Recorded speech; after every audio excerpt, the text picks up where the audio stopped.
তিথির ওড়না ধরে টান দিয়েছিল সিয়াম। বারবার ওড়না ঠিক করে মাথা নিচু করে হেঁটে গেছে তিথি।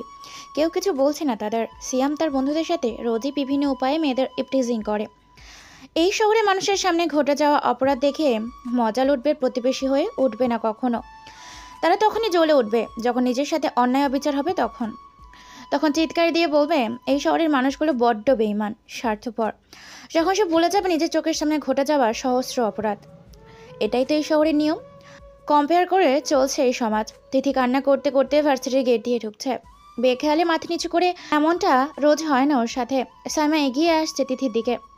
এই, কি হয়েছে তোর? কান্না করছিস কেন? রাস্তায় রাস্তায়।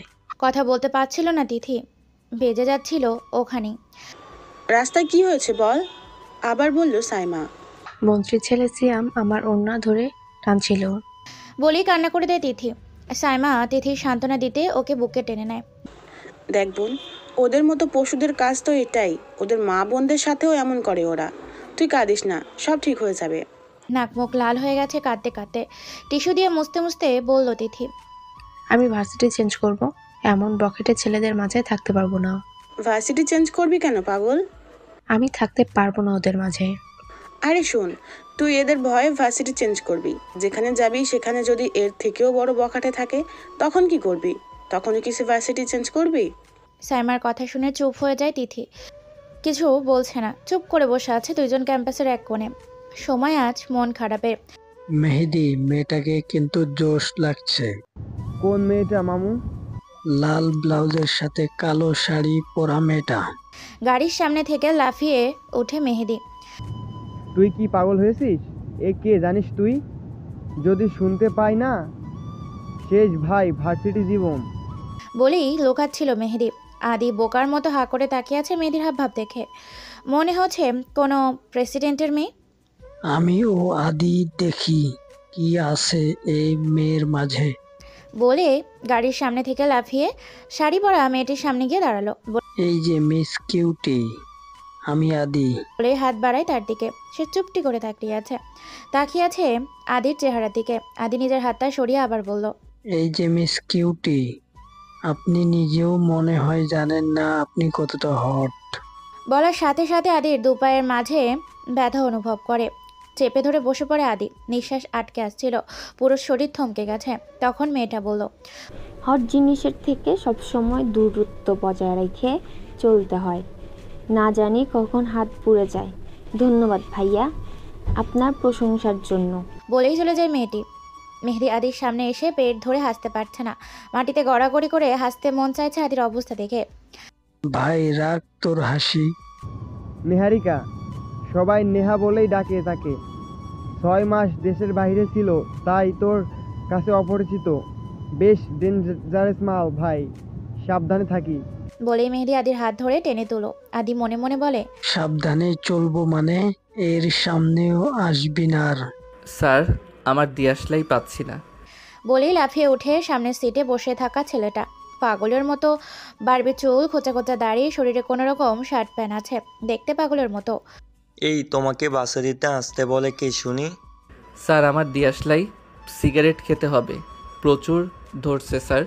দিয়াশলাই হবে। ক্লাসরুম থেকে বেরিয়ে যায় স্যার। এই অসম্মান একজন শিক্ষককে করলে তার ইগোতে বাঁধে। ক্লাসরুমে সবাই ছেলেটার দিকে তাকিয়ে আছে। প্রায় মাস হলো এখানে আসার। প্রতিদিন প্রতি ক্লাসেই প্রথম সারির যে কোনো একটা চেয়ারে দখল করে ঘুমিয়ে থাকতো। একটা ক্লাস মিস দেয়নি। কিন্তু এখন একটা ছেলে প্রাইভেট ভার্সিটিতে পড়তে আসছে, ভাবা যায় না। দেখলে ভিখারি মনে হয় সবার। অধ্যক্ষ জানায়, জুবায়ের কবিরের রুমে দাঁড়িয়ে মাহফুজ স্যার। একটু আগেই অপমানিত হয়ে ক্লাসরুম ছেড়ে চলে আসছিলেন সে। পাশে বসা সেই পাগল ছেলেটি। তোমার অপরাধের শাস্তি কি হতে পারে তা কি তুমি জানো? ভার্সিটি থেকে বহিষ্কার, এতটুকুই। তা এখন কি করবে ভাবছো তুমি? আমার বাবাকে জিজ্ঞেস করেন না, আমাকে ডাকছেন কেন? ও মাই গড, ছেলেটা। রাগে কটমট করে উঠছেন প্রিন্সিপাল স্যার। মাথা ঠান্ডা করে বলছে। প্রিন্সিপাল স্যারের কথা শেষ না হতেই ছেলেটি সরি স্যার বলে উঠে গেল চেয়ার ছেড়ে। আসছি স্যার। বিদায় নিয়ে চলে গেল ছেলেটি। এরকম বেয়াদব ছেলে দ্বিতীয়টি আর একটিও দেখেনি তারা। প্রিন্সিপাল স্যার মাহফুজ স্যারকে বললেন, আমাদের একটা প্রাইভেট ভার্সিটি, যার বাবার ক্ষমতা আর টাকা আছে তাদের একটু সুযোগ দিতে হয়। আপনি তো একজন অধ্যাপক, আপনি না হয় ওকে একটু বুঝিয়ে বলুন। দেখুন স্যার, ছেলেটা এমন নয়, ওর বাবা আমার কাছের বন্ধু বলে সবটা বলেছে, পিতামাতার পরই একজন শিক্ষক, তার খেয়াল রাখে। আপনি না হয় একটু দেখুন, চেষ্টা করে ছেলেটাকে গুছিয়ে ঠিক করতে পারেন কি না। জি স্যার। বলে মাহফুজ স্যারও বেরিয়ে আসতে চাইল রুম থেকে। পেছন থেকে জনাব জুবায়ের কবির বলল, যদি আপনি ওর মাঝে সামান্য পরিমাণে পরিবর্তন করতে পারেন তাহলে ওর বাবার পক্ষ থেকে সামান্য উপহার হিসাবে একটা ফ্ল্যাট, বাসা আর একটা ছোট্ট BMW ব্র্যান্ডের একটি গাড়ি। মাহফুজ স্যার থমকে যায় তার কথা শুনে। ছেলেটার মাঝে কি এমন আছে? লম্বা চুল এলোমেলো হয়ে আছে তার চেহারায়, মুখের উপর নিচ দাড়ি গোফে ভরে আছে। কতদিন যে চেহারা সেভ হয় না অজানা। শহীদ মিনারের পাশে দাঁড়িয়ে সিগারেট শেষ টানটা ফিল্টারটা পাশে পিষে আসছিল ক্লাসে। এমন এক ছেলে সে, যার দিকে মেয়ে তো দূরের কথা, ছেলেরাও ঠিকমতো তাকায় না। সামনে নেহারিকা বান্ধবীর সাথে আড্ডা দিচ্ছিল। অদ্ভুত সে ছেলেটার সাথে ধাক্কা লেগে এর হাতার মোবাইলটাই নিচে পড়ে যায়। ও হ্যালো, অন্ধ নাকি? চিৎকারের সাথে বলল নেহারিকা। ছেলেটি শুনেও না শোনার মতো করে হেঁটে যাচ্ছে। সামনের পথ আটকালো সিয়াম। সিয়ামের হাতে জ্বলন্ত সিগারেট, পেছনে তার সাপোর্ট করা ছেলেপুলে। সিয়াম বলল, নাম কি রে তোর, কোন ইয়ারে? চুপ করে আছে ছেলেটা। বারবার জিজ্ঞেস করে এখন বুকে ধাক্কা দিয়ে বলল সিয়াম। কি রে, তোর কথা কানে যাচ্ছে না? বলে একটা থাপ্পড় দেয় ওর গালে। চোখ বুজে যায় ছেলেটার। রক্ত লাল টুকটুকে হয়ে জমা হয় ছেলেটার চোখে। চুলের আড়ালে সেই চোখ লুকিয়ে গেছে। দাঁতের দাঁত চেপে বলল, রাফসান ইসলাম নাম আমার, BBA 3rd সেমিস্টার। সিনিয়রদের সম্মান দিতে হয়, জানিস না বেয়াদব? নেহারিকার কাছে ক্ষমা চা, নয়তো। বলে আরও একটা থাপ্পড় মারে ওর গালে। নেহারিকা এর মধ্যে রাফসানের পিষে এসে দাঁড়ায়। মাথা ঘুরিয়ে নেহারিকার চিকন ঠোঁটডোরা নিকোটিনের পুরো হয়ে যাওয়া ঠোঁট দিয়ে এক করে নেয়। চোখ বড় বড় যায় নেহারিকার। স্তব্ধ সিয়াম বাহিনী। রাফসানের পিঠ বরাবর সিয়ামের আঘাত সামলাতে না পেরে সামনে এগিয়ে যায় রাফসান। নেহারিকা তখনও রাফসানের কালো ঠোঁটে আবদ্ধ। নেহারিকার পিঠ ঠেকে যায় দেয়ালে। দুহাতে সমস্ত শক্তি দিয়ে ধাক্কা দিয়ে রাফসানকে সরিয়ে নিজের ঠোঁট মুছে রুমাল দিয়ে সিয়াম বাহিনী ঝাঁপিয়ে পড়ে রাফসানের ওপর। যে যেখানে থেকে পারছে আঘাত করছে রাফসানের দেহে। কিছুক্ষণ আঘাত করে তারা চলে যায় সেখান থেকে। ঠোঁট ফেটে রক্ত বের হচ্ছে রাফসানের। ডান হাত দিয়ে ঠোঁটের কোণায় ঝরে যাওয়া রক্তটুকু মুছে তাকায় সামনের দিকে।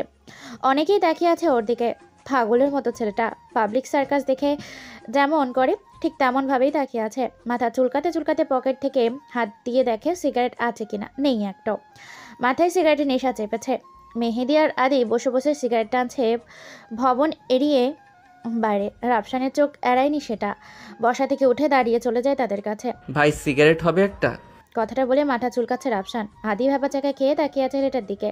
এর আগে কখনো দেখেনি তারা। আদি মনে মনে ভাবে জুনিয়র হবে, তাই জিজ্ঞেস করে, কত সেমিস্টার? ভাই 3য় সেমিস্টারে। স্বস্তির নিঃশ্বাস ফেলে আদি।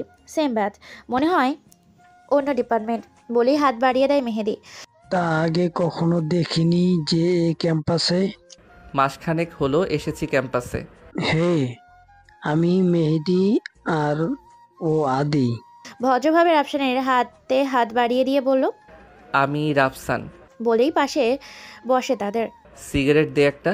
এবার মেহেদি স্তব্ধ হয়ে যায়। মাত্র দেখা হলো আর এক্ষুনি তুই তুকারি করছে। তুই তো ভাই আজব জিনিস।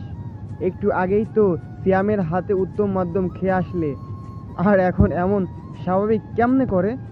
মেহেদি কথাটা বলে পকেট থেকে ডার্বি ব্যান্ডের একটা সিগারেট বের করে দেয়। রাফসান কোনো কথা না বলে আগুন জ্বালায় সেটাতে। স্বাদ নাই, কেমন যেন ভ্যাপসা ভ্যাপসা লাগে। কিন্তু কিছু বলল না রাফসান। আপাতত এটুকু দিয়ে চালাতে হবে। কোনো ক্লাস নেই আজ। ক্লাস থাকলেও হয়তো ক্লাসরুমের টেবিলের সাথে থাকা মাথা ঠেকিয়ে ঘুম ছাড়া কিছুই হতো না রাফসানের।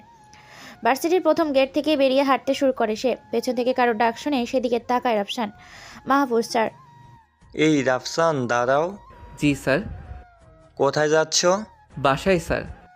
গাড়ি নেই তোমার? আছে স্যার। তাহলে হেঁটে যাচ্ছ কেন? সৃষ্টিকর্তা আমাদের শরীরে দুটো পা দিয়েছেন, যা দামি গাড়িতে চড়ার চাইতে বেশি আরামদায়ক। আমি তা দিয়েই চলাচল করি। কষ্ট হয় না তোমার? স্মৃতিতে ডুবে যাওয়া নৌকার মাঝি আমি স্যার। কষ্ট কী জিনিস জানিনি আজও। এত গম্ভীর কেন তুমি?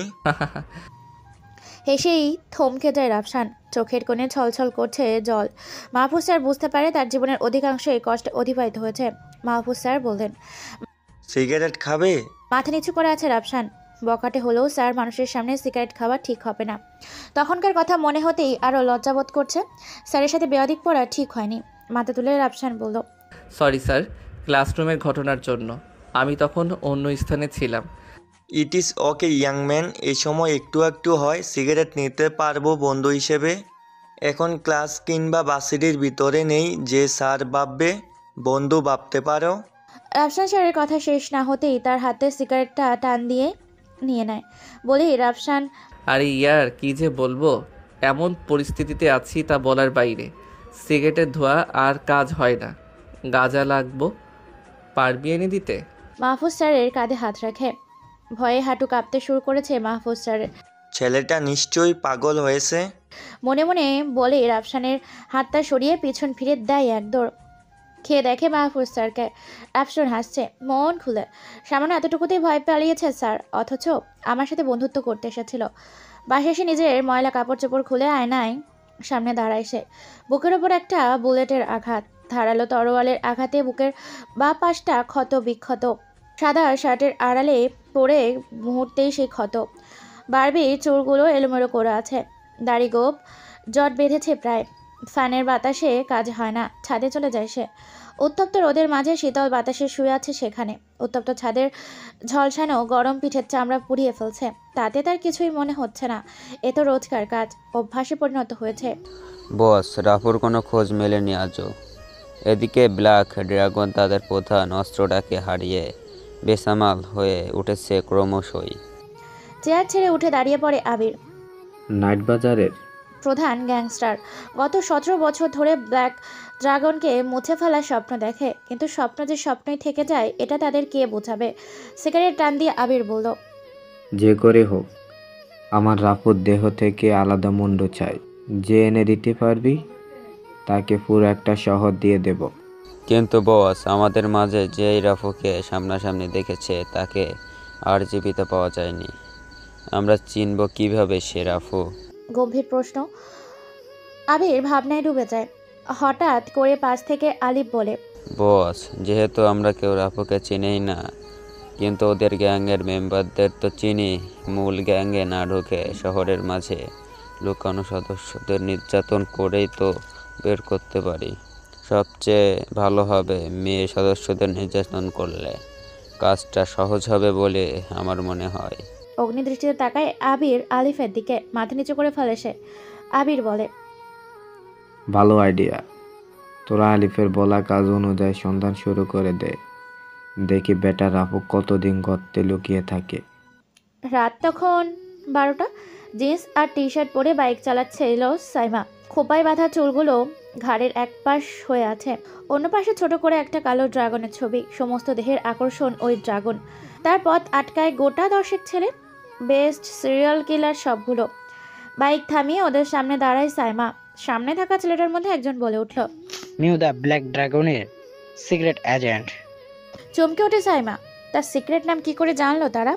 পেছন ফিরে দৌড়ে পালানোর জায়গাও নেই, ঘেরাও করে ফেলেছে তারা। তবুও সে পালানোর চেষ্টা করে। বৃথা হয়ে পড়ে যায় পিচ ঢালা রাস্তায়। গাল ফেটে রক্ত ঝরছে, ঠোঁটের পাশ দিয়ে চুইয়ে চুইয়ে রক্তের স্রোত। হেলমেটটা পড়ে আছে রাস্তার এক পাশে। এমন সময় ওদের মধ্যে দুইজন দুই হাত ধরে আছে, আর একজন বুকের কাপড় টেনে ফেলার চেষ্টা করছে। হঠাৎ থমকে যায় সময়।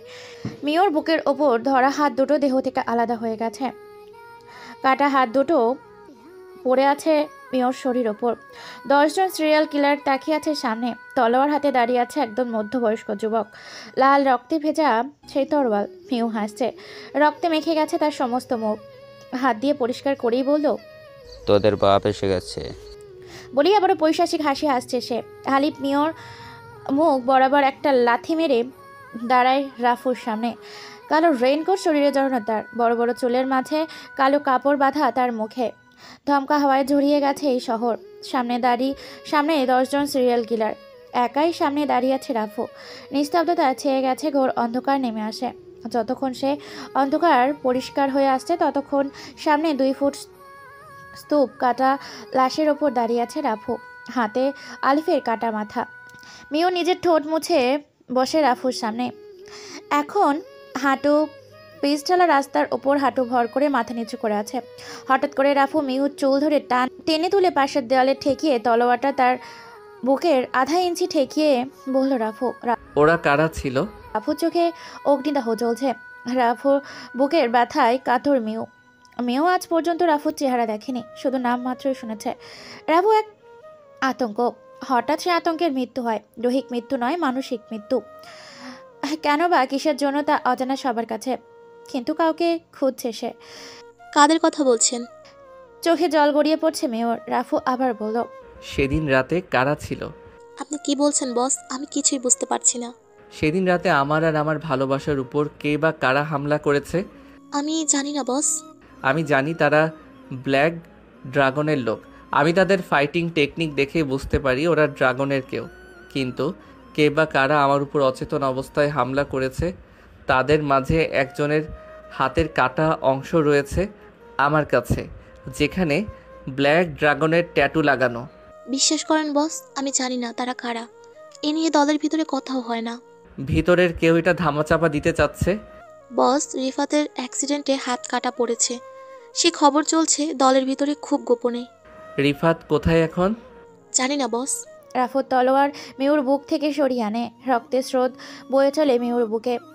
ক্ষত শরীরে বসে পড়ে সেখানে। রাফু ধোয়ার মতো মিশে যায় শহরের বুকে। সকাল তখন 10টা। সকল পত্রিকার হেডলাইন, আগন্তুক এই শহরে মৃত্যুর খোঁজ। রাশের পাহাড়ে রাস্তার অন্ধকার। আবিরের টেবিলের ওপর খবরের কাগজ পড়ে আছে। আলিফ সহ আরও 10 জন সিরিয়াল কিলারের রাশের ছবি স্পষ্ট। নির্মত হত্যা করেছে তাদের। অন্তুর মাথা উঁচু করে বলল, বস, আলিফ তো কাল ড্রাগনের একজন এজেন্টের কাছে গিয়েছিল তাকে হত্যা করার জন্য, কিন্তু অন্তু থামিয়ে আবির বলল, ওদের মৃত্যু কি কোনো পুলিশের হাতে হয়েছে? না বস। তাহলে কি ওই এজেন্টের হাতে? মনে হয় না বস, একটা মেয়ে 10 জন বেস্ট কিলারদের সাথে পেরে ওঠার কথা না। তাহলে কাজটা রাফুরেই হবে। আলিফ মরে গেছে ঠিক, কিন্তু মরার আগে আমাদের অর্ধেক কাজ করে দিয়ে গেছে। রাফু এই শহরেই আছে, কোথাও গুপ্তি মেরে। ওনারা থানার লাশগুলো রিপোর্ট করা হয়েছে। বেশ ক্রিটিক্যাল কেস মনে হচ্ছে। ক্রিমিনাল কোনো ক্লু ছেড়ে যায়নি এখানে। সব কয়টা লাশের থেকে দেহর অংশ বিশেষ আলাদা আলাদা করে ফেলা হয়েছে। খুনি কোনো মামুলি একজন নয়, একজন হতে পারে, কিন্তু কেন এমন হয়েছে? কেন গ্যাংওয়ার নয় তো? তাহলে তো বেশ বড় সমস্যা। চিন্তায় মগ্ন সাব ইন্সপেক্টর হুমায়ুর কবির। কেসটা ঘেটে দেখতে হবে। পার্সোনাল বাইকটা নিয়ে বাইর হয় ঘটনাস্থলে। শহরের মাঝামাঝি রাস্তায় ঘটনাটি ঘটেছে। ঘটনাস্থলটি পুলিশের নজরদারিতেই আছে, চারপাশে কেউ আসতে যেতে না পারে। হুমায়ুর স্যার সেখানে পৌঁছে ঘটনাস্থলটি খুঁটিয়ে খুঁটিয়ে দেখছে। চারপাশে শুধু রক্তের ছাপ। একটু দূরে এটিএম বুথ। সিসি ক্যামেরা দ্বারা বুথের চারপাশে নজরদারি করা হয়, সেখান থেকে কিছু পাওয়া যেতে পারে। হুমায়ুর কবির রাতের ভিডিও ফুটেজ সংগ্রহ করে থানায় ফেরে। গোয়েন্দা বিভাগের সাথে মিটিং করে ভিডিও ফুটেজ প্লে করে। সম্পূর্ণ ফুটেজ মিউর চেহারা অস্পষ্ট দেখা যায়নি। রাফুর চেহারাও কালো কাপড়ে বাঁধা, কিন্তু আলিফের সাথে থাকা সিরিয়াল কিলারদের অনেকেই চিনে ফেলেছে। তারা বলে উঠল, এরা তো টপ সিরিয়াল কিলারদের মধ্যে আসে। ক্রিমিনাল রেকর্ডে তাদের অনেক ফাইলে ধুলো জমে গিয়েছে প্রমাণের অভাবে। হুমায়ুর কবির ভাবনায় ভেসে যায় প্রশ্ন তুলে, এরা যদি টপ সিরিয়াল কিলারদের মধ্যে থাকে, তাহলে এদের যে একাই খুন করেছে তার লেভেল কতটুকু? চিন্তার বিষয়। যে করেই হোক এই কিলারকে বের করতে হবে। প্রথমে মেয়েটাকে খুঁজতে হবে। কি বলেছে তার কাছে? এলোমেলো চুলের আফসান প্রবেশ করে ভার্সিটির প্রথম গেট থেকে। সিয়াম তার বন্ধুরা ক্যাম্পাসের একপাশে বসে এক মেয়েকে র্যাগিং করছে। ওড়না নিয়ে নিচ্ছে তার, নাচতে বলছে একটা বাজে গানে। মেয়েটাও মনে হয় তত সুবিধার নয়, ওই টাইপেরই মেয়ে। চোখে কোনো ভয় নেই, নেই লজ্জা। তাদের ইশারায় নাচছে। মাথা নিচু করে খেটে পড়ে সেইখান থেকে। হাতে একটা বই নিয়ে রাফসানের পাশে এসে দাঁড়ায় Mahfuz sir. Hello young man. Hello. কেমন আছো তুমি? বিষাদে জর্জরিত। তা এই বিষাদের কারণটা কি জানতে পারি? স্যার, আপনার মেয়েকে আমার সাথে বিয়ে দিবেন কি? ইম্পসিবল। তাহলে এত পার্সোনাল প্রশ্নের উত্তর জানতে চেয়ে লাভ নেই। তুমি তো দেখছি। স্যারের কথা মুখ থেকে টেনে নিয়ে রাফু বলল, থাক স্যার, প্রশংসা করতে হবে না। ইডিয়েট। জন্মগত স্যার। অসভ্য। স্যার, রক্তে মিশে আছে। দাঁত কটমটিয়ে চলে গেল মাহফুজ স্যার। রাফসান কাঁধে ঝুলানো ব্যাগ থেকে একটা রেড বুল নামক ড্রিঙ্ক বের করে পান করতে শুরু করলো। পেছন থেকে তিথি রাফসানের কাঁধে হাত রেখে বলল, ভাইয়া, আমার বান্ধবী সাইমাকে দেখেছেন কোথাও? বলেই তিথি তার মোবাইলটা সাইমার একটা ছবি তুলে ধরে ওর সামনে। মেয়েটার কি ফিগার মাইরি, মন চাচ্ছে। বলেই তিথির হাত থেকে মোবাইলটা কেড়ে নেয় সিয়াম। রাফসানের পিছু নিয়ে আসছিল সিয়াম। তিথির মোবাইল সাইমার ছবি দেখে মন্তব্যটা সেই করে। ভাই, কাজটা ঠিক হচ্ছে না। নিচু স্বরে কথাটা বলল রাফসান। সিয়াম চাইছিল রাফসান কিছু বলুক, ঠিক তখনই সিয়াম রাফসানের শার্টের কলার ধরে বলল, আমি যাই করি তাতে তোর কি রে? বলেই ধাক্কা দিল রাফসানকে। ভাই, আপনার ঘরেও তো মা বোন আছে, মেয়ে জাতিকে সম্মান দেন ভাই। শালা, তোর কত বড় কলিজা, আমাকে জ্ঞান দিতে আসিস? আমি এখানে এই মুহূর্তে রেপ করবো, তাতে তোর বাপের কি রে? কথাটা শেষ না হতেই চোখ ঝাপসা দেখতে শুরু করলো সিয়াম। ঠোঁট কেটে গেছে ওর। মুখের কাছে হাত নিতেই সামনে একটা দাঁত হাতে চলে পড়ে। সামনে সিনা টান করে দাঁড়িয়ে আছে রাফসান। বারবি চুলগুলো পেছনে গুছিয়ে বেঁধে ফেলে সে। মাটিতে পড়তে পড়তে সিয়াম বলল, তুই আমার গায়ে হাত তুলেছিস, তুই জানিস আমি কে? কি আমার পরিচয়? আমার ভাইকে? কি এমন পরিচয় তোর, শুনি একটু। রাগে তার চোখ লাল হয়ে গেছে। আর যাই হোক, মায়ের জাতিকে নিয়ে কটূক্তি হজম করতে পারবে না রাফসান। তা ব্ল্যাক ড্রাগন নাম শুনেছিস? হ্যাঁ, হিসু করে দিবি তুই আমার ভাইয়ের পরিচয় জানতে পারলে। রাফসানের হাঁটু কাঁপতে শুরু করে দেয়। আমতা আমতা করে বলল, আপনার ভাই কি গ্যাংস্টার? রিফাত। আর কিছু বলল না সিয়াম। সিয়ামের বাহিনী সিয়ামকে তুলে। রাফসান পেটে দুটো লাথি মারে সিয়াম। আমার উপর হাত তোলা হয় তাই না? বলেই ওর হাতে দুটো আঘাত করে আয়রন শট দিয়ে মনে তৃপ্তি নিয়ে চলে যায় সিয়াম। এই অত্যাচার হজম করে চলে আসতে চাইছে রাফসান। পেছন থেকে তিথি বলল, কি দরকার ছিল ওদের সাথে ঝামেলায় জড়ানো? আমি জানতাম না ওর ভাই এত বড় গ্যাংস্টার। এখন জেনেছেন তো? হ্যাঁ। কোন ডিপার্টমেন্ট? ম্যানেজমেন্টে আছি, 3য় সেমিস্টার। আমি তিথি, মার্কেটিংয়ে, সেম ব্যাচ। ও গুড। ভার্সিটিতে নতুন নাকি? এর আগে কখনো দেখিনি যে।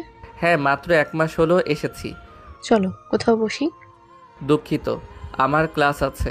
বলেই চলে যায় রাফসান। আনমনে থাকে সবসময়, কখন কি করে তা নিজেও বুঝতে পারে না। রাফসানের বাবা এই শহরের ওয়ান্টেড ক্রিমিনাল, ব্ল্যাক ড্রাগন এর সৃষ্টিকারী। আর এইসব থেকে দূরেই চলেছে। রাফসান এসব ভালো লাগে না। পৃথার মুখ দেখতেও দেখে না কয়দিন হলো। হাসপাতাল থেকে ফোন আসে তিথির কাছে। সাইমা ফোন করেছে। ওই হারামি, কোথায় তুই? আমি তোকে কতবার ফোন করেছি, বন্ধ বলছে। ফোনটা রিসিভ করে কথাগুলো বলল তিথি। নরম কণ্ঠে জবাব দিল সাইমা, দেখ বইন, রাতে সামান্য অ্যাক্সিডেন্ট হয়েছিল, ব্যথা পেয়েছি, তাই হাসপাতালে ভর্তি আছি। কোন হাসপাতালে বল, আসছি। সাইমা ঠিকানা বলতেই ফোন রাখে তিথি দ্রুত চলেছে তার কাছে। রাফসানকে অন্যরকম লাগছে আজ।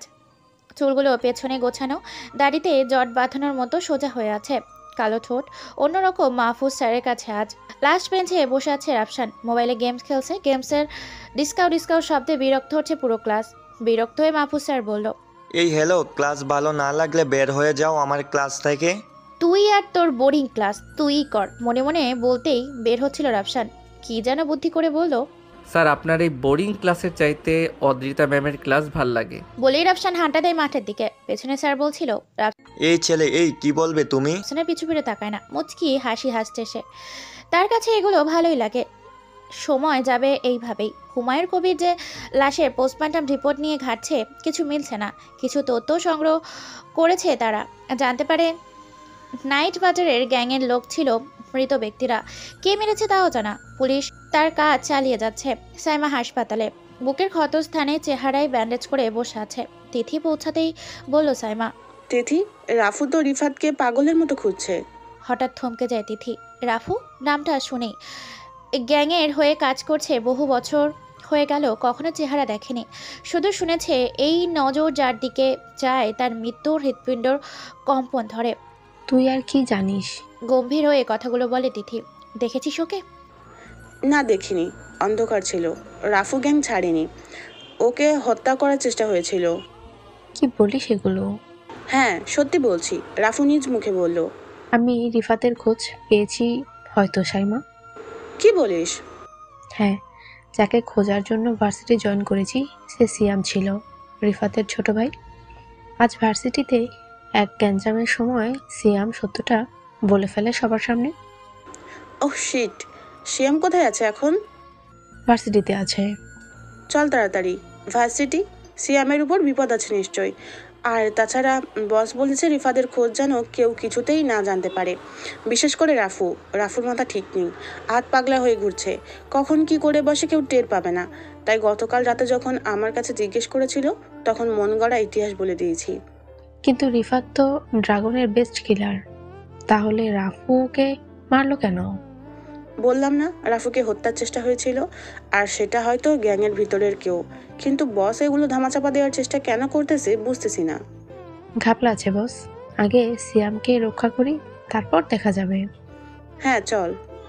বলেই ওরা রওনা হয় ভার্সিটিতে। এই শহরে মাত্র এই ভার্সিটি ব্ল্যাক ড্রাগনের সকল গুপ্তচরদের ঘনিষ্ঠ স্বজনদের ভর্তি করানো হয় গোপনে। ভার্সিটি ম্যানেজমেন্ট পর্যন্ত এসব টের পায় না। ভার্সিটি পৌঁছে সিয়ামকে পাওয়া যায়নি, তারা খুঁজছে। কেউ বলেছিল হাসপাতালে গেছে, সেখানেও পাওয়া যায়নি ওকে। তবুও সারাদিনে সিয়ামের কোনো খোঁজ মেলেনি। মধ্যরাত তখন পার্টি করে ফিরছে সিয়াম। দুটো বাইক পথ আটকায় সিয়ামের। তিথি আর সাইমা কালো জ্যাকেট গায়ে হেলমেট খুলে নামে তার সামনে। সিয়াম তাকিয়ে আছে তার দিকে। ভার্সিটির সবচেয়ে চুপচাপ মেয়ে দুটো লেডি বাইকার, ভাবতেই স্বপ্নের মতো লাগছে তার কাছে। ঠাপ করে তিথি সিয়ামের বুকে একটা লাথি মারে, চুলগুলো ঠিক করে নিল আর বলল, এটা আমাকে বিরক্ত করার জন্য। মাটিতে পড়ে আছে সিয়াম। সাইমা সিয়ামের মুখে টেপ দিয়ে বেঁধে ফেলে। সিয়াম নিজেকে মুক্ত করার চেষ্টা করছে, পারছে না। তিথি বলল, সাইমা, ওকে এখন কোথায় নিয়ে যাবি? বস বলছিল ওকে নিয়ে রেস্ট হাউসে রেখে আসতে। কিন্তু রেস্ট হাউস তো চট্টগ্রামে। আমরা এখন চট্টগ্রামে যাচ্ছি। যাওয়ার সময় সিয়ামকে তুলে সামনে তাকাতেই কাউকে দেখতে পায় তারা। কালো বাইকের ওপর কালো হেলমেট পরে বসে আছে কেউ। তৃতীয় সাইমা মুহূর্তের মধ্যেই কোমরে বুঝে রাখা রিভলভারটা বের করে তাক করে তার দিকে। নিখুঁত নিশানা তাদের। বাইক থেকে নেমে হেলমেট খুলতেই চমকে যায় তারা। তিথি বলে ওঠে, রাফসান। সাইমা তিথির দিকে তাকিয়ে আছে। রাফসান বলল, রাফু। থমকে যায় সময়, অবাক চোখে তাকিয়ে আছে ওরা। রাফু আবার বলল, সিয়ামকে আমার হাতে তুলে দিয়ে কেটে যাও তোমরা, ওকে আমি দেখছি। হঠাৎ এক বিকট শব্দে হেলে পড়ে রাফসান। রক্তে মেখে যায় ওর মুখ। হঠাৎ বিকট এক শব্দে হেলে পড়ে রাফসান, রক্তে মেখে যায় ওর পুরো মুখ। সাইমার হাত থেকে ছুটে গেছে সিয়ামের থ্যাতলানো মুখ, মাথায় অর্ধেক থ্যাতলিয়ে গেছে। হেমে চোজ স্পাইপারের বুলেট আঘাতে তিথির হাত কাঁপতে শুরু করেছে। এমন বিভৎস অবস্থা দেখে সাইমা তিথিকে নিয়ে দেয়ালের আড়ালে লুকিয়ে পড়ে। রাফসান পিছঢালা রাস্তায় শোয়াছে, চেহারায় বিষণ্ণের ছাপ। এখন কি হবে? শেষ ভরসাটাও হাত থেকে ফসকে গেল। আমার যে তাকে দেওয়া কথা রাখা মুশকিল হয়ে দাঁড়াচ্ছে ক্রমশই। কি করব এখন আমি? কথাগুলো ভাবছে রাফসান। 1000 মিটার দূরে স্পাইপারের নিশানায় বসে আছে আশিক। সিয়ামের ওপর নিশানাটা একদম পারফেক্ট। এক বুলেটেই সিয়ামের খেল খতম। কানে ব্লুটুথ লাগানো ছিল ওর। কাজ শেষ হতেই বলল আশিক, বস, সিয়ামের খেল খতম। গুড। রাফু টের পেয়েছে কি এটা তোর কাজ? না বস, রাফু টের পাবে কিভাবে? স্নাইপার শট ছিল 1000 মিটার থেকে। ওর টের পাওয়ার আগে ওখান থেকে নিরাপদ স্থানে চলে যা। তুই জানিস রাফু টের পেলে কি হবে তোর? মৃত্যুর মুখে থেকেও তোর মৃত্যু হবে না, যন্ত্রণা দিতে দিতে মারবে। জি বস, কিন্তু বস একবার অর্ডার করেন রাফুর খেল খতম করে দিই। আমার নিশানা ওর মাথায় তাক করা। ঘাবড়ে যায় ফোনের ওপাশে থাকা মানুষটি। হিংস্র পশুর মতো চিৎকার করে বলে, তোর মাথা খারাপ? ওর মৃত্যু হলে মনে করছিস তুই আমি বেঁচে যাব? এক্ষুনি ওখান থেকে বেরিয়ে পড়। আশিক বুঝতে পারেনি কেন এতটা ঘাবড়ে গেছে ওর বস। নীরম কণ্ঠে উত্তর দিল, বলে, জি বস, বেরিয়ে আসছি। আশিক স্পাইপার গুটিয়ে ওখান থেকে চলে যায়। রাফসান চারিদিকে তাকাচ্ছে। কার কাজ হতে পারে তার উপর হামলা করানোর? কিন্তু আর কোনো বুলেট আসছে না তো তেরে, বুক চিরে বের হচ্ছে না তো আর কারো। সাইমা দেওয়ালের আড়াল থেকে বেরিয়ে বলল, বস কি ছিল এটা? কার সাথে শত্রুতা থাকতে পারে সিয়ামের? আনমনে ভেবে রাফসান বলল, তোমরা যেমন ওকে নিরাপত্তা দেওয়ার জন্য এসেছো, ঠিক তেমনি অন্য কেউ শিয়ালের মতো ফাঁদ পেতে রেখেছিল। ওদের ধারণা রাফু হেরে গেছে, ভেঙে গেছে রাফুর মনোবল। কিন্তু বস ওরা কারা? হয়তো রিফাত। কিন্তু রিফাত তো সিয়ামের ভাই, সিয়ামকে কেন মারবে ও? নিজেকে বাঁচাতে মানুষ কত কিছুই না করে। নিজের গর্ভধারিণী মাকেও হত্যা করে মানুষ, আর এ তো তুচ্ছ ভাই। মানুষ এমন। কিন্তু বস, আপনি তো রিফাতের নাগাল থেকে দূরে সরে গেলেন, শেষ আশাটুকুও হারালেন। যেখানে শেষ দেখো সেখানে শেষ হয় না, শেষ থেকেও কখনো শুরু হয়। বস, কি করবেন এখন? তোমরা বাসায় যাও, আমার মিশন আমি নিজেই শেষ করব। বলেই রাফু চলে যাচ্ছিল সেখান থেকে। হঠাৎ হামলা হয় ওদের ওপর। আবিরের দলবল সামনে থেকে ধেয়ে গুলি করতে থাকে। সাইমা তিথি আবারও দেয়ালের পেছনে নিজের দেহ লুকিয়ে ফেলে। রাফুর ডান কাঁধে একটা বুলেট ছিদ্র করে ঢুকে যায়, লুটিয়ে পড়ে মাটিতে। অন্ধকারে ধোঁয়াশা নামে রাফুর চোখে, ঝাপসা চোখে হৃদয়ে লুকানো সেই চেহারা ভাসছে। মিমের অস্তিত্বে দাঁড়িয়ে আছে সামনে, চোখ বুজে আসছিল রাফুর। আবিরের দলবল ঘিরে আছে রাফুকে। তাদের মধ্যে একজন জাকির আবিরের কাছে ফোন করে বলল, বস, রাফুর খেলা শেষ, সামনেই ঘায়েল অবস্থায় পড়ে আছে। চিৎকার করে ওঠে আবির। ঘায়েল না, একদম শেষ করে ফেল।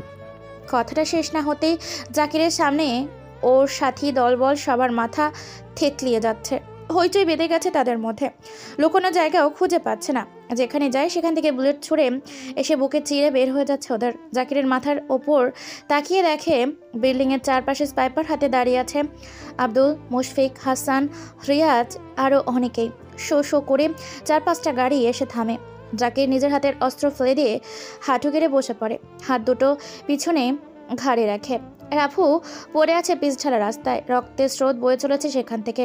দ্রুত দৌড়ে এসে বুকে জড়িয়ে নেয় শহীদ হাসান, রাফুর বাবা, ব্ল্যাক ড্রাগনের লিডার।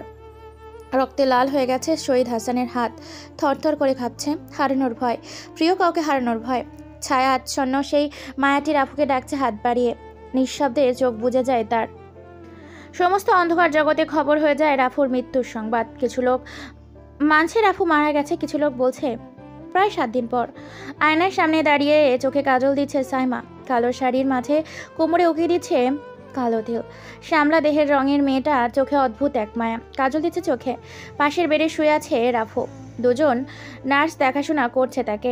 নিরাপত্তার জন্য সাইমা আর তিথির বাসায় রাখছে রাফুকে। তার ডান কাঁধে বুলেটের আঘাত করে জ্ঞান হারিয়ে ফেলে তৎক্ষণিক। মোটামুটি সুস্থ আছে এখন রাফু। জাকিরকে খাইয়ে খাইয়ে শরীরের শক্তি যোগাচ্ছে। পশুটাকে হজম করতে হলেও তো তাকে একটু মোটা তরচাজা করতে হয় নাকি? তেমনই করছে জাকিরের সাথে, নয়তো মেরে তৃপ্তি পাবে না রাফু। রাফুর মৃত্যুর সংবাদ শুনে স্তব্ধ হয়ে গেছে পুরো অন্ধকার জগৎ। আবিরের সন্দেহ হচ্ছে ব্ল্যাক ড্রাগনের পদক্ষেপের উপর। একদম নীরব, ঝড় আসার আগে যেমন নিস্তব্ধতা ছেয়ে যায়, তেমনই নিস্তব্ধতায় ছেয়ে আছে। আতঙ্কিত হয়ে আছে আবির। জাকির ব্ল্যাক ড্রাগনের হাতে বন্দী। এখন তারা কোন দিক দিয়ে হামলা করবে সে আতঙ্কে খাওয়া দাওয়া প্রায় ছেড়েই দিয়েছে। এমন হলে চলবে না। দলের শীর্ষ নেতাদের মিটিং করে সিদ্ধান্ত নিচ্ছে হামলা করতে হবে ব্ল্যাক ড্রাগনের ওপর। এই সরে দাঁড়াও তোমরা, আমি দেখছি। বলেই নার্সদের সরিয়ে সাইমা হাতের সাবলান ভিজিয়ে কাপড় নিয়ে রাফুর শুকনো ক্ষতর উপর মুছে দিচ্ছে আর বলছে, কেমন লাগছে এখন? দুর্বল লাগছে শরীর, একটু বিশ্রাম নিলে সব ঠিক হয়ে যাবে। সাইমা কথা বলছিল আর মুছে দিচ্ছিল ওর ক্ষতস্থান। চুলগুলো বারবার রাফুর মুখে আসছিল, বিরক্ত হচ্ছে বারবার। দরজা ঠেলে রুমে আসছে তিথি। হালকা ফর্সা দেহে টপ আর টাইট গেঞ্জি পরে আসছে। গলার কাছে থাকা হালকা নিচে বুকের ওপর তিলটা নজর কাটছে। রাফু হা করে তাকিয়ে আছে ওর দিকে। শুকনো ঠোকে কতখানি বৃষ্টি নামেনি সেটা শুনতে চেষ্টা করছে রাফু। আধশোয়া হয়ে রাফু বলল, তোমাকে সুন্দর মানিয়েছে তিথি। Thank you boss. যত সব নষ্টামি। বলেই মুখ ভেঙচি দিয়ে চলে গেল সাইমা। কথাটা আস্তে আস্তে বলল, রাফুর কান পর্যন্ত পৌঁছায়। কিছু বলেনি রাফু। সাইমা চলে যাওয়ার পর বলল রাফু, কি করছো এখন? কিছু না বস, এই তো আপনার সেবায় নিয়োজিত। আমার সেবা তো নার্স করতেছে। না মানে ওই আর কি, দেখাশোনা করি। কোথায় দেখাশোনা করো দেখি?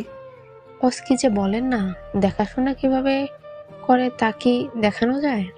কেন দেখানো যাবে না? দেখানো এত শখ যখন দেখিয়ে দিচ্ছি। বলেই ফিটিং গেঞ্জির ওপর উঠেই পেছন থেকে CZ75 SP01 মডেলের পিস্তলটা রাফুর দিকে তাক করে। রাফু বলে উঠল, hey CP75 my favourite one. Trigger টিপটে ধাই ধাই করে দুটা বুলেট নিস্তব্ধ হলো। মুচকি হাসি দিয়ে বলে তিথি, এমন দেখাশোনা করি। তিথির নরম কোমরে হাত দিয়ে বুকের ওপর নিয়ে নেয় রাফু। হাত বাড়িয়ে এলোমেলো চুলগুলো কানে গুজে দিয়ে বলে, এতটা হিংস্রতা কোমলমতি মেয়েদের হাতে মানায় না। কারোর সাথে থাকলে নিজেকে একটু কঠোর বানাতে হয় মিস্টার রাফু। কিভাবে হিংস্র মনে হলো? এত কাছ থেকে দুটো বুলেটের শব্দ চোখের পলক পড়েনি যার। তাকে হিংস্র বলবো না তো কি বলবো? এই বুকে আর কত বুলেটের আঘাত সহ্য করবে বলতে পারো? দুবার মৃত্যুর মুখ থেকে ফিরে এসেছি, এখন মৃত্যুকে ভয় হয় না যতটা ভয় হয় আপন মানুষগুলোকে হারিয়ে। বলেই ক্লান্তির নিঃশ্বাস ফেলে রাফু। গভীর ক্ষত সৃষ্টি থেকে হৃদয়ে তার বহন করছে কাউকে না জানিয়ে। তিথি মেয়েটা শুয়ে ঠিক তার মতোই সুভাষ, মুখটা তার কানের পাশে নিয়ে মন ভরে নিঃশ্বাস ভিতরে নিয়ে চিরে উঠে বুকের মাঝ। দুহাত দিয়ে ধাক্কা দিয়ে কিছুটা দূরে সরিয়ে দেয় তিথিকে। বুকটা জ্বলছে রাফুর দাউ দাউ করে, চোখের কোণে জল জমেছে, নরম ঠোঁট দুটো থরথর করে কাঁপছে। মুহূর্তে নিঃশ্বাস আটকে গেছে ভেতরে, দাউ দাউ করে জ্বলছে কিছু, ধুকধুক করে শব্দ হচ্ছে ভিতরে। তিথির ঠোঁট রাফুর বিষাক্ত ঠোঁটে একাকার, সমস্ত শরীর রিল্যাক্স মোডে চলে আসছে আস্তে আস্তে। নিজেকে মুক্ত করে বিছানায় ছেড়ে উঠে যায় তিথি। রাফু নিস্তব্ধ। সিগারেট আছে তিথি? না বস। বাহির থেকে আনতে পারবে? জি বস। একটা আকিজ বিড়ি আর বেনসনের প্যাকেট একটা। জি বস। আকিজ বিড়ি? অবাক হওয়ার মতো হাঁ করে আছে তিথি। রাফসান বলল, দুনিয়াতে সবকিছুর স্বাদ একটু একটু নিতে হয়, তবে আকিজ বিড়ি একটু স্পেশাল, কি জানো? না বস। এটার নেশায় বুক চিড়ে যায়, যা দামি ব্র্যান্ডে পাওয়া যায় না। কিন্তু বস। আমি কোনো কিন্তু খুঁজতে চাই না তিথি, আমার লাগবে এটাই সমাপ্তি। তিথি আর কোনো কথা বলে না, চলে গেছে রাফুর রুম থেকে। নার্স দুটোকে বাহির করে দেয় রাফু। দেহে জড়ানো নীল রঙের একটি কাপড়ের মতো কিছু, তা খুলে দাঁড়ায় আয়নার সামনে। বুকের ডান পাশ থেকে বড় ক্ষত, ছুরির আঘাতে সেই ক্ষতের সৃষ্টি। বুলেটের দাগটাও রয়েছে তার পাশে। বুকে হাত রেখে ভাবছে তার কথা দিয়েছিল দুজন একসাথে ছোট্ট সংসার বাঁধবে। ছোট্ট তুফান এসে তছনছ করে দিয়ে চলে গেছে, নিয়ে গেছে রাত জাগা স্বপ্ন। সেই স্বপ্নের প্রতিশোধের আগুন নিয়ে বেঁচে আছে রাফু। নিজের সহযোগীদের খুঁজে বেড়াচ্ছে অন্ধকারে ভয়ানক মৃত্যু নিয়ে। 2 বছর আগে তখন এক বর্ষার সকালে রাফুর সিগারেট শেষ, বাইরে তুমুল বৃষ্টি, বাসায়ও ছাতা নেই। বাইরে থেকে কাউকে নিয়ে আসতে বলবে তারও কোনো উপায় নেই। 3/4 প্যান্টের সাথে সাথে একটা গেঞ্জি পরে বাইর হয় বৃষ্টির মাঝে। দোকানগুলো প্রায় সব বন্ধ, ঝাঁপ ফেলে রেখে অনেক দোকানগুলো। টং দোকানে কোণঠাসা মানুষের ভিড় ঠেলে রাফু সিগারেট নিচ্ছিল। ঠিক সেই সময় গা ঘেঁষে দাঁড়িয়েছিল মিম। কাক ভেজা চুলের দুষ্টু কিছু চুল লেপটে ছিল গালে। অবাক হয়ে তাকিয়ে আছে রাফু। টুপটুপ করে বৃষ্টির বাতাসে থমকে গেছে সে। চারপাশের মানুষ স্তব্ধ। মিমের গালে লেপটে থাকা চুলগুলো হাত দিয়ে সরিয়ে দেওয়ার চেষ্টা করতেই গাল সরিয়ে নেয় মিম। নাক মুখ কুচকিয়ে কেমন করল মেঘ। অবশ্য করারই কথা, জানা নেই চেনা নেই হঠাৎ করে এমন অসহ্যকর। ভয়ে তখন মিম কিছু বলতে পারিনি। রাফু তখন হাঁ করে তাকিয়ে আছে মিমের দিকে। দোকানদার মামাকে বলছে, মামা এত সুন্দর জিনিস দোকানে রাখছো কখন থেকে? মামা কিছুতেই বুঝতে পারলো না, কি বললো। কোন কি ভাই, মোর দোকানে কোন জিনিসটা সুন্দর দেখলেন? মামা তুমি তো দেখো না সুন্দর জিনিস তোমার দোকানে, নজর রাখো মামা, এই জিনিস যেন অন্য কারো না হয়। মামার কথায় মাথায় তো কিছুই ঢুকছে না। মামা আবার বলল, কোন জিনিস হান ভাই? তুমি চিনবা না মামা, যার বুঝবার সে বুঝছে। ও বুঝছি মামা, মিম আপার কথা কইতাছেন? রাফুর এই প্রথম মিমের নাম শুনেছে। ধুক করে উঠেছে মনে। মিম মামার দিকে তাকিয়ে বলল, ওই মামা, তোমাকে কে বলছে আমার নাম বলতে? যত সব এসব মাস্তান টাস্তান যেন আমার দিকে না তাকায় মামা। বলেই মিম বেরিয়ে গেল দোকানের আড়াল থেকে। বৃষ্টির প্রতিটা ফোঁটায় তাকে ছুঁয়ে যাচ্ছে। হিংসা হচ্ছে রাফুর। এলাকার সবাই জানে রাফু ছোটোখাটো মাস্তান। পাড়ায় এসে আড্ডাবাজি এটা নিত্যদিনের কাজ। সে সুবাদে তাকে চিনে মিম। রাফুর নাম তো পুরো অন্ধকার জগতে কাঁপে, সে কথা সবারই অজানা। মামা সিগারেটের টাকা পরে নিও। বলেই রাফু বেরিয়ে পড়ে মিমের পিছে পিছে। বৃষ্টির ঝুমঝুম শব্দে, মেঘের গর্জনে নিস্তব্ধ শহর। এই যে সুন্দরী। মিম হাঁটছে কোনো শব্দ ছাড়াই, শীতে কাঁপছে। রাফুর সামনে দাঁড়িয়ে পথ আটকায় ওর। এই যে কথা কানে যাচ্ছে না বলেই মিমের বাহু ধরে ঝাঁকুনি দেয় রাফু। থরথর করে কাঁপছে ঠোঁটর। শরীরে থাকা জামাটা ভিজে শরীরের সাথে মিশে গেছে মিমের। নিশ্চয়ই জ্বর আসবে। পাশ থেকে একটা ছেলেকে ছাতা মাথায় ধরে যাচ্ছিল। ছেলেটার কাছ থেকে ছাতাটা নিয়ে মিমের মাথায় ধরে রাফু নরম কণ্ঠে বলল, বেশি ভিজবে না, জ্বর আসতে পারে। বলেই মিমের হাতে ছাতা ধরিয়ে দিয়ে ছেলেটার কাঁধে হাত রেখে ফিরে যাচ্ছে রাফু। মিম বুঝতে পারে না ছেলেটা কেমন, দ্বিধায় পড়ে যায় সে। সন্ধ্যায় বৃষ্টি থামে। রাফু টঙের দোকানে মামার কাছ থেকে মিমের ঠিকানা পায়। সে অনুযায়ী পৌঁছে যায় সেখানে। তখন পূর্বাকাশে অন্ধকার নেমে আসছে। জ্বর শরীর পুড়ে যাচ্ছে রাফুর, তবুও মিমের বাসার ছাদে অপেক্ষা করছে এক নজর দেখার জন্য। পাড়ার ছেলেপুলে বলেছে মেয়েটা রোজ সন্ধ্যায় ছাদে আসে, সন্ধ্যা তারার দিকে তাকিয়ে থাকে আনমনে, কি যেন খুঁজে সব সময়। রাফু তাকিয়ে আছে সন্ধ্যা তারার দিকে। হঠাৎ মিম পাশে এসে দাঁড়ায়। কি দেখছেন ওদিকে? মিমের কথা শুনে তাকায় রাফু তার দিকে। কিছু বলছে না রাফু। মিম আবার বলছে, কতক্ষণ হলো এসেছেন? এই তো অনেকক্ষণ। কেন এসেছেন এখানে? আমার কিছু একটা হারিয়ে গেছে, খুঁজতে এসেছি। মিম আর কথা বলছে না, কেন যেন সবকিছু হঠাৎ হয়ে যাচ্ছে খুব তাড়াতাড়ি। রাফু নিচু স্বরে বলল, তাড়াতাড়ি করে ফেলছি কি? গরম খাবারে হাত দিলে হাত জ্বলে যায়, সেটা জানেন? একটু অপেক্ষা করে ঠান্ডা হলে তখন স্বাদ মেলে। আচ্ছা তাহলে আমি আসছি। একটু অপেক্ষা করবেন, কিছুক্ষণ একসাথে তারা দেখব। একটু নয়, সারা জীবন অপেক্ষায় থাকবো একটু তোমায় দেখার জন্য। আমি তারা দেখার কথা বলছি। আমি তো তাই বলছি, আমার পৃথিবীতে নতুন এক নক্ষত্রের সৃষ্টি হয়েছে যা আমার আকাশে তারা হয়ে গেছে। আপনার কথা বলতে কষ্ট হচ্ছে? না, কষ্ট হয় না আমার। বলি রাফু পিছু ফিরে। মিম থমকে গিয়ে আবার বলে। ঠিক তখনই মিম রাফুর কপালে হাত দেয়। পুড়ে যাচ্ছে হাত, জ্বর বেঁধেছে বেশ করে। মিমের ঘি সে অগ্নিদৃষ্টিতে তাকালো। রাফু ভয়ে তার ঠোঁট মিমের ঠোঁটে এক করে ফেলে। থমকে যায় সময়, গরমে পুড়ে যায় মিমের ঠোঁট। ঠকঠক করে রুমের দরজায় টোকা দিচ্ছে তিথি। স্মৃতির বাইরে বের হয়ে তিথির দিকে তাকিয়ে বলে, রাফু এনেছো? হ্যাঁ। বলেই রাফুর দিকে সিগারেটের প্যাকেট দেয়, সাথে দুটো আকিস বিড়ি। রাফু একটা আনতে বলেছিল, দুটোতে ভালোই হবে। ছোট প্যান্ট পরা ছিল রাফু, তার উপরে জিন্স আর টি শার্ট পরে তিথির সিজের 75 পিস্তলটা রিলোড করে কোমরে গুজে বাইর হয়। তিথি বলছিল, কোথাও যাচ্ছেন বস? কাউকে উপরে পাঠাতে। আসব বস। না, আমি একাই যাব। তিথি দ্বিতীয়বার কথা বলার সুযোগ পায়নি। বাইরে গাড়ি দাঁড়িয়ে আছে, নিচে নেমে গাড়িতে উঠে বলল, সেক্টর 5-এ চল। সেক্টর 5-এ জাকিরের কথা হয়েছে। জাকিরের মৃত্যুর সময় হয়ে এসেছে। দুর্বল লাগছে শরীর, তবু এখন থেকেই শুরু। শেষটা কখন হয় রাফুর নিয়তি। তখনই অপরিচিত নাম্বার থেকে একটা ফোন আসে। রিসিভ করতেই শুনতে পায় রাফু। বলেই ফোন রেখে দেয় রাফু। তোর মাল দুটো তো সেই জিনিস রাফু, বাসায় একা রেখে খুনের নেশা বেরিয়েছিস? যা খুন করে আয়, আমি আয়েশ করি একটু। আর শুনে রাখ, জাকিরের শরীরে ছিটে ফোটা ক্ষত হলেই তোর জিনিস দুটো শেষ। তিথির লাশ পাবি যদি জাকিরের কিছু হয়, আর সুন্দরী সাইমার লাশটা না হয় পরেই নিস। আগে আমার কাছে কিছুদিন থাক। আচ্ছা শোন, তুই কে আমি জানি না, ওদের দুজনকে কিছু করবি না, এটা আমার ওয়ার্নিং। তুই জাকিরকে একদম সুস্থ মতোই পাবি।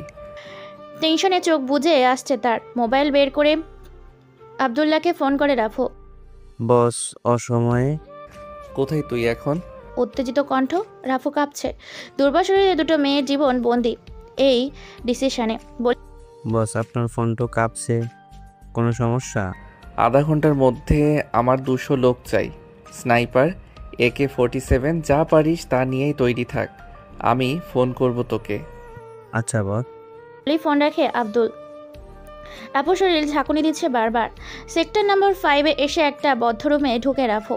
কাঠের চেয়ারে বাঁধা জাকির।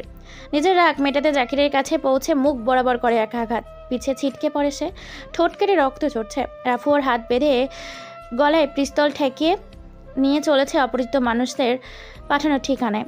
শহরের বাইরে খোলা মাঠ, পাশের ছোট ছোট কয়েকটি পাহাড়ের মতো ময়লা স্তূপ।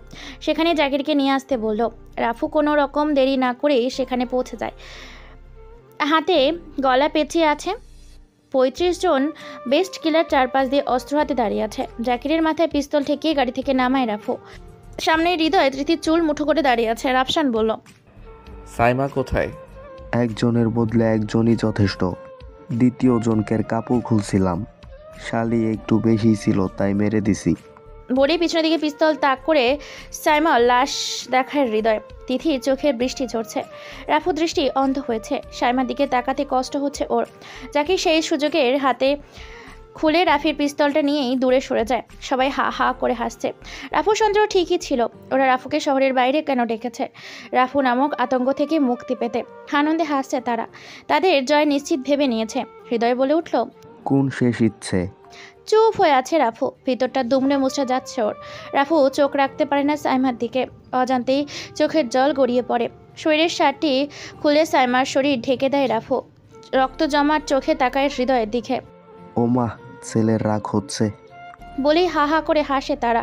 তিথির চুল ছেড়ে দিয়ে রাফুর দিকে পিস্তল ঠেকায় হৃদয়। আলভিদা মেরা দোস্ত। চারদিকে বাতাস ভারী হচ্ছে, রাফুর চোখে নিচের দিকে তাকিয়ে আছে। শ্যামলা দেখে বাতাসের ধুলোয় জমে যাচ্ছে, হালকা ঝড়ো সৃষ্টি হয়েছে মুহূর্তেই। চারিদিকে বাতাসে অন্ধকার হয়ে আসছে, শোষর শব্দে ওরা চারদিকে তাকিয়ে দেখছে কি হচ্ছে সব। মাথায় রুমাল বাঁধা, হাতে কোচ মডেলের সব মেশিন গান বাঁধানো সৈন্যদল চারপাশ থেকে ঘেরাও করে ফেলেছে হৃদয়কে। স্তব্ধ হয় ওরা সবাই। রাফু দাঁতে দাঁত মিশিয়ে হাসি দেখে থমকে যায় হৃদয়। হৃদয়ের সাথে থাকা বেস্ট কিলার ইঁদুরের মতো গুছিয়ে গেছে, অস্ত্র ফেলে দিয়ে আত্মসমর্পণ করে রাফুর কাছে, নাক বরাবর ঠাই করে মারি এক ঘুষে।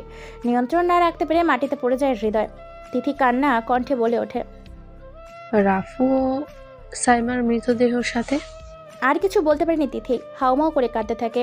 প্রাণপ্রিয় বান্ধবী ছিল সাইমা, তাদের আপন বলতে কেউই ছিল না, দুজন দুজনের সব কিছু ছিল। রাফির ভাবতেও ঘৃণা হয়ে গেছে সামনে পড়ে থাকা হৃদয়ের প্রতি। আবদুল্লার হাত থেকে অস্ত্রটা নিয়ে রাফুর তাক করা হৃদয়ের দিকে হাত জোর করে জীবন ভিক্ষা চাইছে হৃদয়।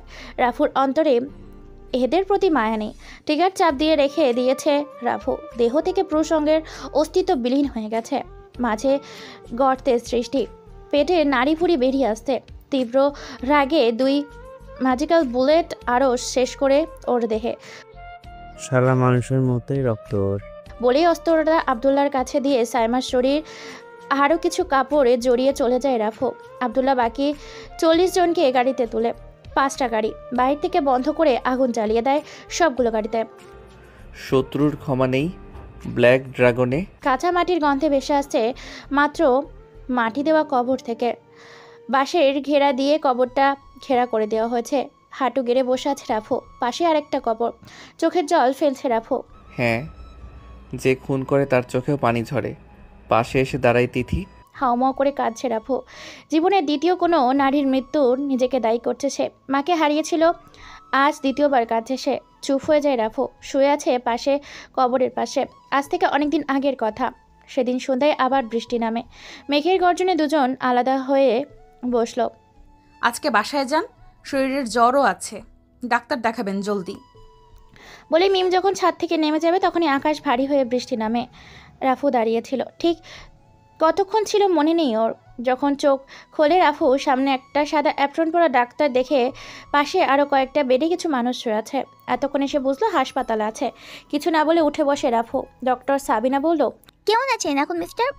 ভালো থাকলে কি এখানে নিজেকে দেখতাম নাকি? ডক্টর সাবিনা অবাক হওয়ার মতো তাকিয়ে থাকে রাফুর মুখের দিকে। আশা করিনি এমন উত্তর মিলবে একজন রোগীর কাছ থেকে। বেশ ইন্টারেস্টিং মনে হলো তাকে। সে বলল, বর্তমানে শরীরে কি দুর্বল অনুভূতি হচ্ছে? চোখ খুললামই তো কেবল, অনুভূতি হওয়ার জন্য সময় তো দিবেন। গলায় নিঃশ্বাস আটকে গেছে সাবিনার। খুক খুক করে কাশি দিয়ে উঠল সে। আচ্ছা ঠিক আছে, সময় নিন। কি বলেই যখন ডক্টর সাবিনা অন্য জায়গায় চলে যাবে, পিছন থেকে রাফু তখন বলল, ম্যাডাম একটা সিগারেট হবে, গলাটা শুকিয়ে গেছে। আপনি কি পাগল? অবাক হওয়ার মতো পিছনে ফিরে তাকিয়ে কথাটা বলল সাবিনা, চেহারায় মুচকি হাসির সাথে অবাক হওয়ার রিয়াকশন। আমি কি 10 মিনিটের জন্য বাইরে যেতে পারি কি? না, আপনি সুস্থ নন, বাইরে যাওয়া অসম্ভব। রাফু তার কথা শুনে বেড ছেড়ে উঠে যাচ্ছিল, তখনই ডক্টর সাবিনা নার্সের হাতে ওষুধের থালা থেকে সিরাজ নিয়ে রাফুর দিকে এগিয়ে বলল, খবরদার এখান থেকে উঠে যাওয়ার চিন্তা ভাবলেও পেট ফুটো করে দিব, তারপর অপারেশন করে একটা কিডনি বের করে দিব। বসেন এখানে। ডক্টর এমন ভয়ঙ্কর আচরণ দেখে গলা শুকিয়ে গেছে রাফুর। মনে মনে বলল রাফু, শালি ডক্টর নয় যেন ডাকাত। কিছু বললেন মিস্টার? না না, আপনাকে কিছু বলিনি। আপনার মতো এমন সুন্দর নম্র মানুষকে কিছু বলতে পারি? গুড, মিম নিয়ে আসছিল আপনাকে, বোন হয় আমার, সাবধান। আচ্ছা, তাহলে কি বাথরুমে ইউজ করতে পারবো না? ডক্টর সাবিনা কিছুই বলে না। রাফু বেড ছেড়ে উঠে বাথরুমে ঢুকেই আবদুল্লাহকে ফোন করলো। ভাই বাঁচা আমারে, ভাই বাঁচা। কি হয়েছে ভাই, কোথায় আপনি? বলিস না ভাই, ওই যে মহল্লার পাশে যে হাসপাতালটা আছে না, কি যেন নাম ভুলে গেছি, ওই হাসপাতালের বাথরুম বন্দি আছি। বাঁচা ভাই। আরে বলেন কি ভাই, মিম ভাবি বাথরুমে আটকে রাখছে নাকি? আরে মিম নাও ডাকু বোন। ওয়েট, তুই মিমের কথা জানলি কিভাবে? ভাই লম্বা কথা, আমি হাসপাতালের নিচে আছি, আসছি আপনার কাছে। রাফু আর কথা বলল না, ফোন রেখে বাইরে এসে বেডে বসে পড়েছে, দেওয়ালে পিঠ ঠেকিয়ে। হাই ভাই, কেমন আছেন এখন? হাতে ফল নিয়ে হাজির আব্দুল্লাহ, সাথে রিফাত, আবিদ, রিয়াজ। তোর মাথা ফাটিয়ে ফেলবো শালা। ভালো থাকলে হাসপাতালের বেডে বসে থাকি নাকি? সেটাও কথা। সিগারেট দে। ভাই এটা হাসপাতাল, এখানে সিগারেট নিষেধ। ও, এখন বল তুই জানলি কিভাবে মিমের কথা? আর আমি যে হাসপাতালে তা তুই কিভাবে জানলি? ভাই তুমি আজ হাসপাতালে 2 দিন, 2 দিন বেহুশ পড়েছিলে এখানে। তো তাতে কি হয়েছে? তোমাকে এখানে কে নিয়ে আসছে খেয়াল আছে? হ্যাঁ, মিম নিয়ে আসছে। সেই মিম খবর দিয়েছে আমাদের। তোমার মোবাইলে প্রথম ডায়াল করলে আমার নাম্বারই ছিল, সেখান থেকে। ও ভালো, এখন আমাকে এখান থেকে মুক্ত কর জলদি।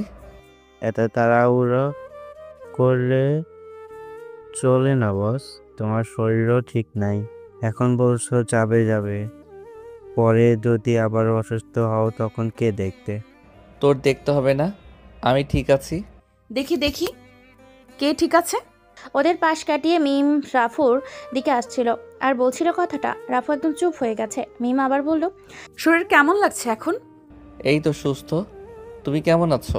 আলহামদুলিল্লাহ। আমাকে কি এখান থেকে বাহিরে নিতে পারো মিম? দম বন্ধ হয়ে আসছে। তোমাকে থাকতে হবে যে 2 দিন এখানে, সম্পূর্ণ সুস্থ হলে পরেই যেতে পারবে। রাফু দ্বিতীয় কথা বাড়ায়নি। মিম জুস নিয়ে আসছে, সেটাই খেতে দেয় রাফুকে। জীবনে জুস মুখেও দেয়নি সে। আজ নাক মুখ বন্ধ করে একটানে খেয়ে ফেললো পুরো গ্লাস। আব্দুল্লাহ পুরো থমকে গেছে। পুরো অন্ধকার জগৎ যার নামে আতঙ্কিত, সে একটা মেয়ের সামনে বেরাল। না জানি মেয়েটা কত বড় আতঙ্ক। আব্দুল্লাহ, মাথায় যা চলছে তা মোটেও নয়। রাফুর কথা শুনে মস্তিষ্ক চুপ হয়ে যায়। তার বেহুদা খেয়াল থাকে সবসময়। রাফু ভাবছে এখন থেকে কখন পালাবে যাবে সেটা। রাফু জুস খাওয়া শেষ হলে মিম বলল, আচ্ছা আমি আসছি তাহলে। মাথা নাড়িয়ে সম্মতি জানালে মিম চলে যায় ওখান থেকে। আব্দুল্লাহ হাসপাতালের সমস্ত খরচ মিটিয়ে আসতেই দেখে রাফু বেডে নেই। রিফাত বলল, রাফু পালিয়েছে। আব্দুল্লাহ সবাইকে নিয়ে বাইরে চলে আসছে। এখান থেকে আর কোনো কাজ নেই। টং দোকানের সামনে বসে সিগারেট মুখে দিয়ে বসে আছে রাফু। সিফাত রাফুর পিছনে দাঁড়িয়ে বলল, ভাই আমরা তাহলে আসি, চাঁদা তুলতে হবে। আচ্ছা যা তোরা। রাত তখন 12টা বাজে। রাফু মিমদের ছাদে দাঁড়িয়ে। বাসায় কেউ নেই মিমের। বাবা ব্যবসায়ী, ব্যবসার কাজে সবসময় বাইরে থাকতে হয়। মা গেছে নানু বাড়ি, সম্পূর্ণ বাড়ি ফাঁকা। ছাদে রাফুর কাঁধে মাথা রেখে নিশ্চুপে চাঁদ দেখছে মিম। রাফু বলল, ভালোবাসবে? জি না, আমি ভালোবাসি না। কথা দিচ্ছি রোজ রাতে চাঁদ দেখাবো। তুমি চাইলেও পারবে না রোজ রাতে চাঁদ দেখাতে। কেন পারবো না? চাঁদের কি হবে?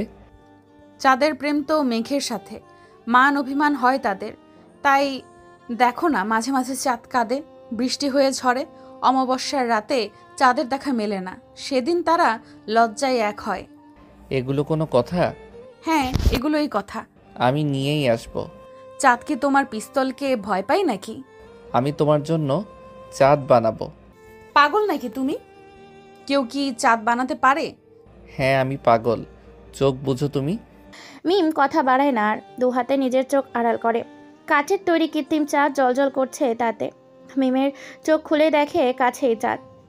মন খারাপ হয় তার। রাফুর কাঁধ থেকে মাথা সরিয়ে বলল, কিছু কিছু জিনিস তার নির্দিষ্ট জায়গায় মানায়। তাকে কৃত্রিম পদ্ধতিতে তৈরি করে তার অপমান করা হয়, তার সৌন্দর্যের সাথে তামাশা করা হয়। আমি যাদের সৌন্দর্য আকাশেই দেখতে চাই, প্রতিদিন দেখতে হবে না চাঁদ। যেদিন চাঁদ তার নিজস্ব রূপ আমাদের উৎসর্গ করবে, সেদিনই দেখব ভালোবাসা রোজ চাঁদ দেখায় না মিস্টার মাস্তান। একে অপরকে সম্মান করার মাঝেই ভালোবাসা থাকে। রাফু কিছুই বলল না। মিমকে টান দিয়ে নিজের কাছে নিয়ে আসতে চাইছিল, পারেনি। মিম নিজেকে শক্ত করে বলল, স্পর্শে ভালোবাসা খুঁজো না, মন ভেঙে গেলে আর ভালোবাসা হবে না। মিম নিজের রুমে চলে গেছে মন খারাপ করে। রাফু বুঝতে পারেনি মিমের মন খারাপের কারণ। নির্বাক দৃষ্টিতে তাকিয়ে আছে তার চলে যাওয়ার দিকে। ফেরানোর জন্য ডাক দেওয়ার ক্ষমতা যে তার নেই। বসেছিল সারা রাত মিমদের বাসার ছাদে। সকালে সূর্যের প্রথম রশ্মি রাফুর ঘুমের ব্যাঘাত ঘটে। চোখ কসলাতে কসলাতে চলে যায় বাসায়। সকাল 10টা বাজতেই চায়ের দোকানের আড্ডা। মিম কলেজ যাওয়ার জন্য প্রতিদিন ওইখান দিয়েই ঘুম থেকে যেত। রাফুর নজর কারার জন্য কখনো ফিরেও তাকায়নি। রাফু হঠাৎ মনে বেঁধে গেল মিম। মায়া বড় অদ্ভুত জিনিস। কারোর প্রতি যদি একবার হয়ে যায় বরবাদ হয়ে যাবে, তবুও মায়া কাটিয়ে উঠতে পারবে না। আজকাল রাফুও মিমের পিছু নেয় কলেজ পর্যন্ত। প্রতিদিনের মতো মিম ফিরছিল কলেজ থেকে। রাস্তার মোড়ে দাঁড়িয়ে আছে সোহানের বন্ধুদের সাথে। নিস্তব্ধ রাস্তায় চোখ যত দূর যায় সম্পূর্ণ জনমানবহীন। শেয়ালের মতো পিছু নেয় সোহান। ভয়ে মিমের হাত কাঁপছে। জোরে জোরে হাঁটতে শুরু করে, কিন্তু কাজ হয়নি। সোহান ধরে ফেলে তাকে। দাঁত বের করে হাসছে বাকি বন্ধুগুলো। সোহানের হাতের মুঠোয় মিমের চুলগুলো ধরে আছে। এক হাত দিয়ে গাল স্পর্শ করছে বারবার। সাদা ওড়নাটা রাস্তার ওপর ফেলে রেখেছে সোহান। হঠাৎ এক চিৎকার সোহানের। মিমের চুলগুলো ছেড়ে দিয়ে নিজের অন্য হাত নিয়ে বসে পড়ে। হাতের কবজি ছিন্ন হয়ে গেছে দেহ থেকে। বাকি বন্ধুরা সোহানকে ফেলেই পালিয়েছে। কাশবনের পাশেই দাঁড়িয়ে আছে রাফু। হাতে দাঁড়ালো ছুরি। রক্তের স্রোত বয়ে গেছে ওখানে। মিমের চোখ কাঁপছে। অন্যায় ওর শরীর জড়িয়ে দিয়ে বলল রাফু, মিম, তুমি রাস্তার ওপাশে গিয়ে দাঁড়াও একটু। সোহানের পা ধরে টেনে ঢুকছে কাশবনের ভিতরে। হাওমা করে চিৎকার করছে সোহান। নিস্তব্ধ রাস্তায় কেউ নেই ওর চিৎকার শোনার। কাশবনের আড়ালে নিয়েই হাতের ছুরি দিয়ে সোহানের পায়ের শিরা কেটে দেয় রাফু। ছটফট করছে সোহান। চিনচিন করে গরম রক্ত মিশে গেছে রাফুর মুখে। নেশা ধরে গেছে গরম রক্তের। উত্তেজিত সোহানের প্যান্ট খুলে যৌনাঙ্গ ছিঁড়ে ফেলে দেহ থেকে। রক্তচক্ষু রাফি বলল, নিস্তব্ধ রাস্তায় মেয়ে দেখলেই উত্তেজিত যৌনাঙ্গ পুরুষের থাকতে পারে না। নিজেকে নিয়ন্ত্রণ করে একটা মেয়ের নিরাপত্তা রক্ষায় একজন পুরুষের চিহ্ন। সোহানের আত্মচিৎকারে নিস্তব্ধ কাশবন প্রাণ জেগেছে। সোহানকে ওখানে ফেলে উঠে আসে রাফু। নিজের গেঞ্জি খুলে রক্ত মুছতে মুছতে মিমকে বলল, বাসায় যাও, আর কোনো সমস্যা হবে না, আমি আছি তোমার পাশে। মিমের মুখে কথা নেই। চোখে পৃথিবীর সমস্ত ভয় জড়ো হয়ে আছে। থরথর করে কাঁপছে। বুঝতে পারে রাফু ভীষণ ভয় পেয়েছে। পাজাগুলো করে তুলে নিয়েছে। পৌঁছে যায় ওর বাসায়। সাবধানে থাকতে বলে আসে রাফু। ধমকের সুরে মিম মাকে শাসিয়ে বলে। সোহানের মৃত লাশটা বাসার সামনেই রাখা। সাদা কাপড় জড়ানো। বেদনার্ত কণ্ঠে বারবার কান্না করতে করতে জ্ঞান হারাচ্ছে সোহানের মা। মেজো ভাই মাকে নিয়েই ব্যস্ত। বড় ভাই ছোট ভাইয়ের লাশের পাশে চোখের জল ফেলছে। তখনই আশিক এসে বলল, রিফাত ভাই, সোহান ভাইকে রাফু হত্যা করেছে। থমকে গেছে রিফাত। মস্তিষ্কের স্নায়ুকোষ অচল হয়ে যায়। কি বলবে এখন রিফাত? ভাইয়ের মৃত্যু, অন্যদিকে অন্ধকার জগৎ, যেখান থেকে লাশ হয়ে বেরিয়ে আসা ছাড়া আর কোনো উপায় নেই। আশিক রিফাতের কাঁধে হাত রাখে আর বলে, ভাই, যা হয়েছে তার সংশোধন করার সাধ্য নেই কারো। এক পারেন প্রতিশোধ নিতে, নয়তো সমঝোতা করতে। রাফুর বিরুদ্ধে পদক্ষেপ নেওয়াটা মানে নিজের কবর নিজে খোঁড়ার মতো হবে। তাই বলছি কি ভাই। আশিককে থামিয়ে দিতে রিফাত বলল, ভাই চুপ যা, সহ্য করতে পারছি না। আশিক দ্বিতীয় কথা বাড়ায় না, পাশে দাঁড়িয়ে থাকে। জানাজা শেষে সোহানের মৃতদেহ কবর দিয়ে চোখের পানি মুছে মনে মনে প্রতিজ্ঞা করে, রাফুর প্রিয় প্রিয় জিনিসগুলোই ওর থেকে ছিনিয়ে নেব। সেদিন থেকে বন্ধুত্ব রূপে শত্রু বেশে ব্ল্যাক ড্রাগন হয়ে কাজ করে রিফাত। রিফাতের মনে চাল কেউই বা বুঝবে। চোখে তার মায়া নেই। হিংস্র পশুর মতো তীক্ষ্ণ চোখ, চিতার মতো তার দেহ শক্তি। তবুও রাফুর থেকে পিছিয়ে। রাফুর ঠান্ডা মাথার খেলোয়াড়। সহজে বধ করা যাবে না। বিশ্বাসঘাতকতা করতে হবে ওকে পরাজিত করার জন্য। একমাত্র উপায় সেটাই। রিফাতের লক্ষ্য একটাই, রাফুর সর্বনাশ। গ্যাং থেকে প্রায় বাহিরেই রাফু। আবদুল্লাহর সাথে যোগাযোগ সবসময় থাকে। নিজেকে যতটা সম্ভব গ্যাং থেকে দূরে রাখে এখন। মিমের সাথে দেখা হওয়ার পরে ওর মনে হচ্ছে ওর দুনিয়া হচ্ছে এখানে। মিমের থেকে দূরে থাকা অসম্ভব। তাই গ্যাংয়ের সাথে দূরত্ব সৃষ্টি করেছে। প্রায় 2 বছর মিমের সাথে সম্পর্ক। প্রতিদিন তারা নতুন করে শুরু করছে সুদের আলোয়। সেদিন বুধবার ছিল। মিমের বাবা মা একসাথে বেরিয়েছে ঘুরতে। বের হয়েছিল, এসে লাশ হয়। গাড়ি অ্যাক্সিডেন্টে মৃত্যু দুজনের একসাথেই। ভেঙে পড়ে মিম মানসিকভাবে, শারীরিকভাবে। 1 দিন, 2 দিন, 3 দিন। মিমের চোখে কালো হয়ে গেছে। চুপ হয়ে গেছে মেয়েটা। রাফু দরজায় ঠকঠক আওয়াজ করছে। কলিং বেল বাজানোর সাহস নেই আর। ডক্টর সাবিনা এসে দরজা খুলে দেয়। এই কয়েকদিনে মিমের সাথেই ছিল সাবিনা। এখন আর পারছে না। হাসপাতাল থেকে চাপ সৃষ্টি হচ্ছে। মিমকে একাও ছেড়ে যেতে পারছে না কোথাও। রাফুকে দেখেই সাবিনা বলল, এসেছো তাহলে? মাথা নিচু করে রাফু। সকালে আসার কথা বলে বিকাল প্রায়। সাবিনা আবার বলল, মাথা নিচু করতে হবে না, এখন ওর সঙ্গী হয়ে থাক কিছু সময়। আমি ওর সারা জীবন পাশে থাকতে চাই। তা দেখা যাবে সময় হলেই, আপাতত সঙ্গ দিলেই হবে। আপনি কি বের হবেন এখন? হ্যাঁ, একটু কাজ আছে বাইরে। কাজটা কি অতি জরুরি? না, ততটাও না। তাহলে আজ বাহিরে যেতে হবে না। কেন? অবাক হয় সাবিনা। রাফুর পকেট থেকে কিছু টাকা বের করে সাবিনার হাতে দেয় আর বলল, আমি এখন আজ মিমকে বিয়ে করতে চাই, আপনি ব্যবস্থা করুন। কিন্তু মিম কি রাজি হবে? মিমের সাথে আমি কথা বলছি, আপনি দেখুন একটু। আচ্ছা। বলি সাবিনা বাসার বাইরে গেছে কেনাকাটা করতে। রাফু মিমের রুমে ঢুকে বিছানায় বসে আছে মিম। ফ্লোরে বসে মিমের হাত ধরে আছে রাফু। রাফু দু হাতে মিমের হাত দুটো নিয়ে শক্ত করে ধরে আছে। মিম কিচ্ছু বলছে না। পকেট থেকে একটা রিং বের করে মিমের হাতে পরিয়ে দেয়। বলল রাফু, আমার মায়ের রিং এটা, তার ছেলের স্ত্রীর জন্য রেখেছিল।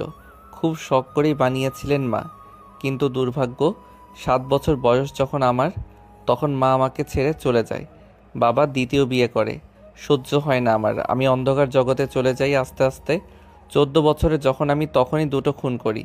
তারা আমার মায়ের হত্যাকারী ছিল। খুব নৃশংসভাবে হত্যা করেছিলাম তাদের।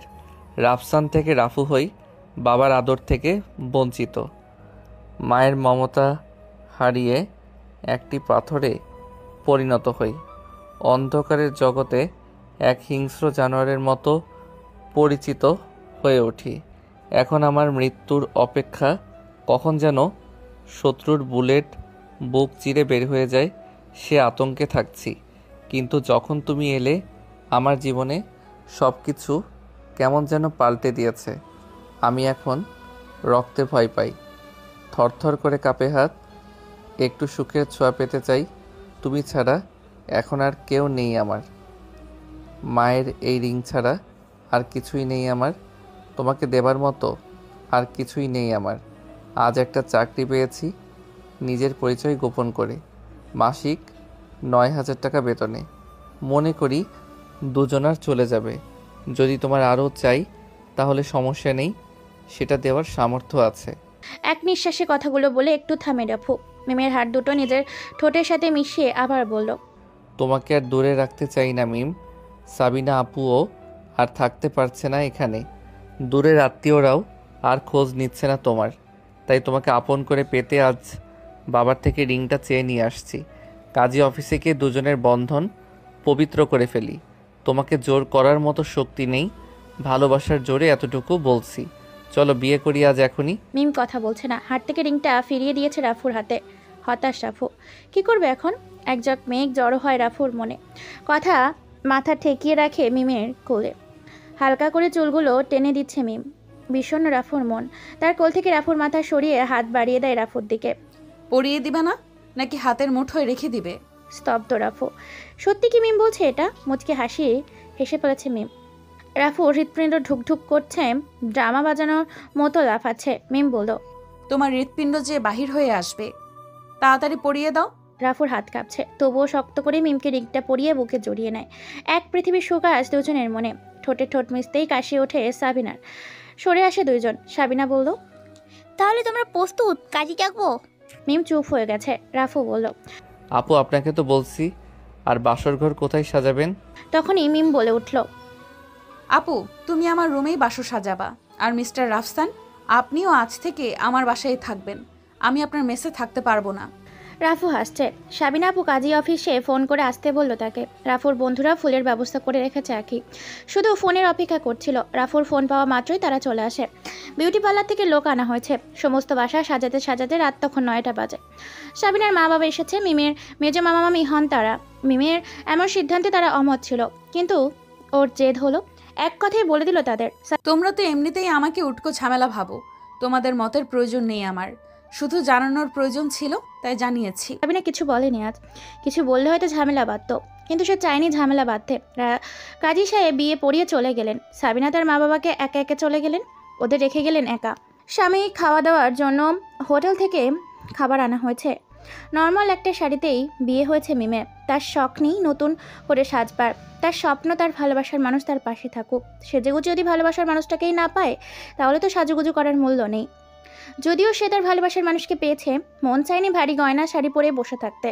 তবে তার রুমটা ফুলে ভরিয়ে তুলেছে সাবিনা। ফুলের গন্ধে মাতাল হচ্ছে মিম। রাত তখন 12টা। সবাই চলে যাবার পর দুইজন সম্পূর্ণ রুমে একা। কেউ কারোর আসার জন্য অপেক্ষা করে না, দুইজন দুজনের কথা বলার জন্য অপেক্ষা করে। এক খাটে বসে থেকেও দুইজন নিশ্চুপ।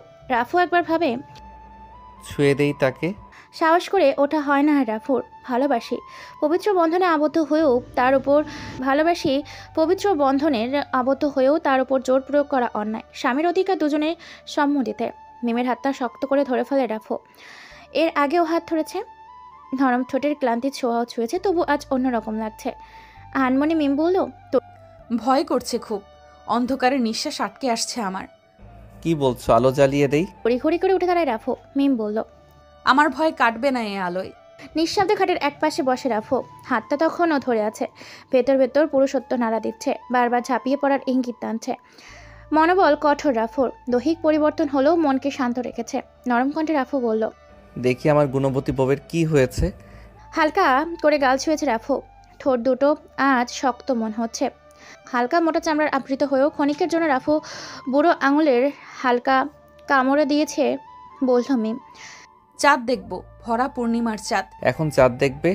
এই সময় নষ্ট করতে নেই। বিজ্ঞ মানুষেরা বলেছেন মানুষের সবচেয়ে মধুর সময় হলো বাসর রাত। তোমার বিজ্ঞ মানুষ কারা শুনি? মাথা চুলকাছে রাফু। কি বলবে এখন? মিম জেদ ধরেছে চাঁদ দেখবে। তার খামখেয়ালি মেজাজ খারাপ করার মোটেও ইচ্ছে নেই রাফুর। কোমরে হাত দিতেই কাঁপনে ওঠে মিমের। চোখ বুজেই অনুভব করে মিম রাফুর কোল। বুকের ওপর মাথা রেখে পরম সুখে। আকাশ জুড়ে সাদা মেঘের রাজ্য। ফুল ফুটেছে চাঁদ হয়ে। আবসা মেঘের উঠে যাওয়ার দিকে তাকিয়ে আছে মিম। রাফু মিমের কোলে মাথা রেখে শুয়ে আছে ছাদে। পা গুছিয়ে বসে আছে মিম। মিম চাঁদ দেখছে আর রাফু মিমকে। ঠোঁটের নিচে ছোট্ট তিলটা জলজল করছে মিমের। রাফুর হাত বাঁধা মানছে না, আস্তে আস্তে নরম ঠোঁটে টেনে দিচ্ছে। কিছু বলছে না মিম, চুপচাপ চাঁদের দিকে তাকিয়ে আছে।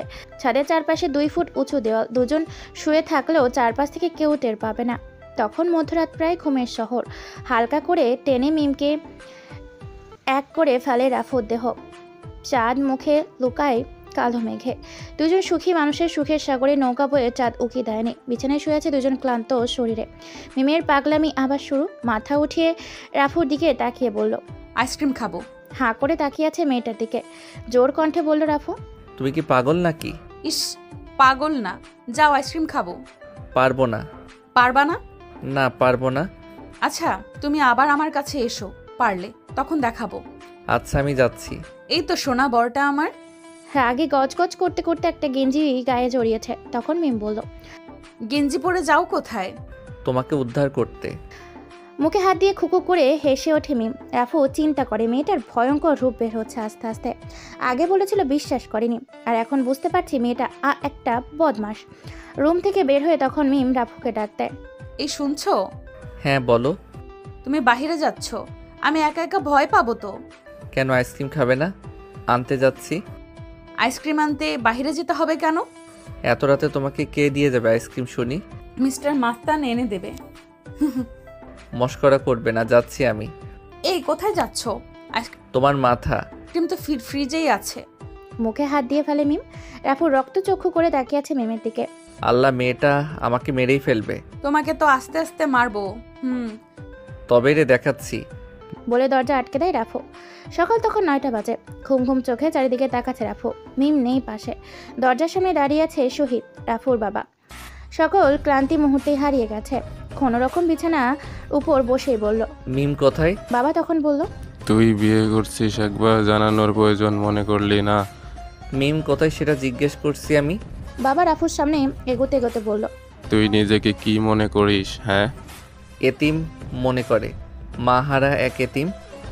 তোর সুখের জন্য দ্বিতীয় বিয়ে করি?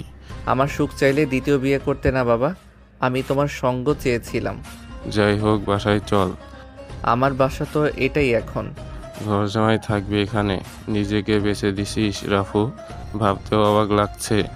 সরি বাবা, ঘর জামাই সে থাকে যে নিজের ঘরে থেকেও বউয়ের গোলাম হয়ে থাকে, যেমন তুমি।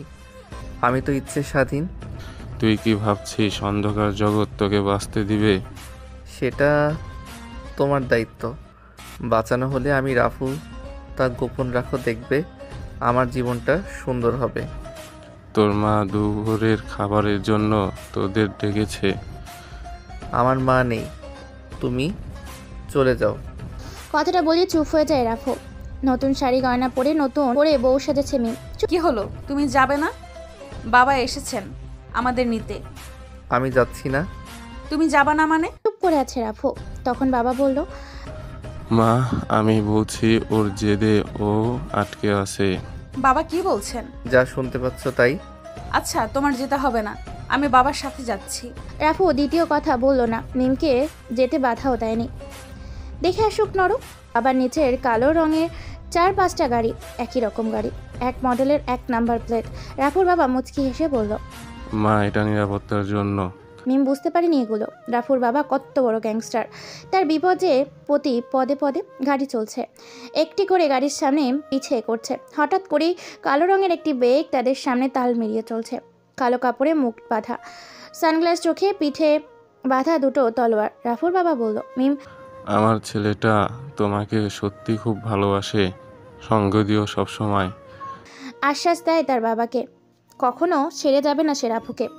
সামনের উঁচু দেওয়ালে বাঁধানো একটি বাড়ি, চারপাশে নিস্তব্ধ, হাতে অস্ত্র নিয়ে দাঁড়িয়ে আছে কয়েকশো গার্ড। মিম ঘাবড়ে যায়। রাফুর বাবা বলল, নিরাপত্তা মা, কখন কি হয়ে যায় কে জানে, তাই একটু আটটু।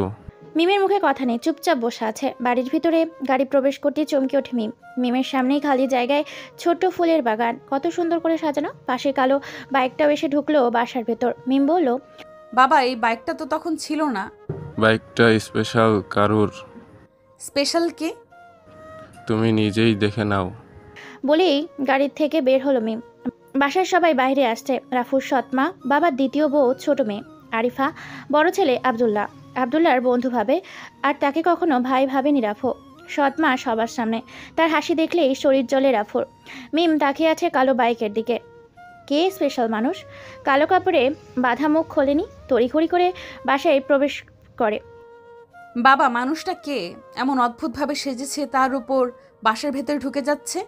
তুমি ভুল ভাবছো মা, ওর রাগ ওর জেদ সহ্য করবে কিভাবে সেটাই ভাবছি। মানে? মিমের মাথায় কিছুই ঢুকছে না। রাফুর বাবা বলল, ছেলেটা আজ 12 বছর পর এই বাসায় ঢুকছে শুধু তোমার জন্য। ধন্যবাদ মা। আর ছেলেটা আর কেউ না, রাফু নিজেই। মিমের কাছে সবকিছু গোলমেলে লাগছে, তবুও নতুন বউ হিসেবে কিছু বলতে পারছে না। বাড়ির সকল মানুষ আজ নতুন উৎসবে মেতেছে, মিমকে নিয়ে ব্যস্ত সবাই। এর মধ্যে রাফু এসে বলল, দেখুন আন্টি, আমি এখানে থাকতে আসিনি। মিমের শখ হয়েছে, আমার বাবার নিমন্ত্রণ গ্রহণ করে এসেছে। রাফুর সৎমা মায়ের মন কালো হয়ে গেছে। আনমনে বলল, 12 বছর পরে এলে একটু তোমার যত্ন নিতে দাও। আমি মায়ের জায়গা নিতে পারবো না, কিন্তু তুমি যে আমাকে আন্টি ডাকলে সেই অধিকার দেও একটু। নতুন বউকে নিয়ে এসেছো। রাফুর দ্বিতীয় কথা বলার সুযোগ নেই। রুমে ফিরে যাচ্ছে রাফু। মিম বলল, মা, আমি একটু ওই রুমটা দেখে আসি। আচ্ছা, যাও। রাফুর সৎমা হলেও রাফুকে নিজের ছেলের মতনই ভাবছে, কিন্তু রাফুই তাকে অবহেলা করছে। মিম রাফুর রুমে প্রবেশ করতেই স্তব্ধ। দেওয়ালের চারপাশে রাফুর মায়ের ছবি টানানো। মন খারাপ করে আছে রাফু। মিম তার পাশে বসে। রাফু তখন বলে, আমার মা খুন হয়েছিল। শক্ত করে রাফুর কাঁধ চেপে ধরে মিম। হঠাৎ বাইরে গোলাগুলির শব্দ। হামলা হয়েছে। চারিদিকে হইচই বেঁধে গেছে। থাই থাই করে বুলেটের আঘাত বাঁধ ভেঙে যাচ্ছে। শহীদ হাসানের বাড়ির গার্ডগুলো মাটিতে লুটিয়ে পড়ছে একে একে। মিমকে নিয়ে মাঝের রুমে চলে আসে রাফু। আব্দুল্লাহ তার মায়ের সাথে দাঁড়িয়ে। মিমকে ওর মায়ের সাথে যেতে বলে রুমের মূল দেওয়ালে ঝুলালো রাফুর মায়ের ছবি। সরাতেই একটা গোলাকার সুইচ বেরিয়ে আসে। অবাক হয়ে তাকিয়ে আছে আব্দুল্লাহ। সে নিজেই জানে না এখানে কি ছিল। পিনকোড দিতেই কচকচ করে শব্দ হয়ে পিছন থেকে দেওয়ালের ওঠা সিঁড়িটাই উপরে উঠে যায়। ভেতর থেকে বেরিয়ে আসে গুপ্তঘর। ঘরের সকল মেয়ে সদস্যদের ভেতরে পাঠানো হয়। সোফা সেটের নিচে সব অস্ত্র রাখা। আব্দুল্লাহ একটা স্পাইপার নেয়, রাফুর হাতে দেয় একটা। দোতলে উঠে তাক করে দূর নিশানায়। অন্ধকার জগতের ছায়া আবার পড়েছে ওর দেহে। বাসার সামনেই ভাগ থেকে হামলা করছে তারা। প্ল্যানিং করার দুর্বল বোঝা যাচ্ছে। এতক্ষণে শহীদ হাসানের গ্যাংয়ের সদস্যগুলো খবর পেয়ে গেছে হামলা হয়েছে বসের বাসায়। ছুটে আসছে তারা। রাফু আবদুল্লাহকে বলল, আমাকে কভার করিস। আমি নামলাম। পুলিশ পাইপার রেখে একটা সাব মেশিন গান হাতে নিয়ে বেরিয়ে পড়ে। সামনে যা আসছে তছনছ করে ফেলছে। পেছনে আবদুল্লাহ স্পাইপার নিয়ে কভার করছে রাফুকে। হঠাৎ রাফুর মাথায় পিস্তল ঠেকিয়ে ধরে রাফুর দলের গার্ডের একজন। হতবাক হয়ে যায় রাফু। গার্ডকে বলে, এতদিন তোর অপেক্ষায় ছিলাম।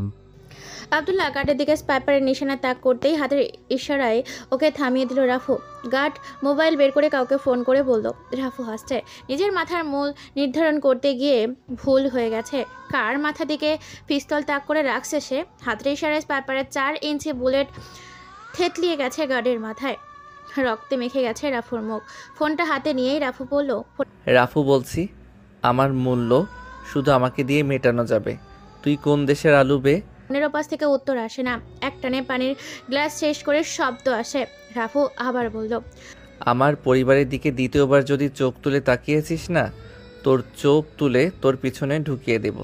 মনে রাখিস, এই পরিবারের দুটো মাল পয়দা করে রাখছে শহীদ, তোদের মতো চুনোপুটি দেখে নেবার জন্য।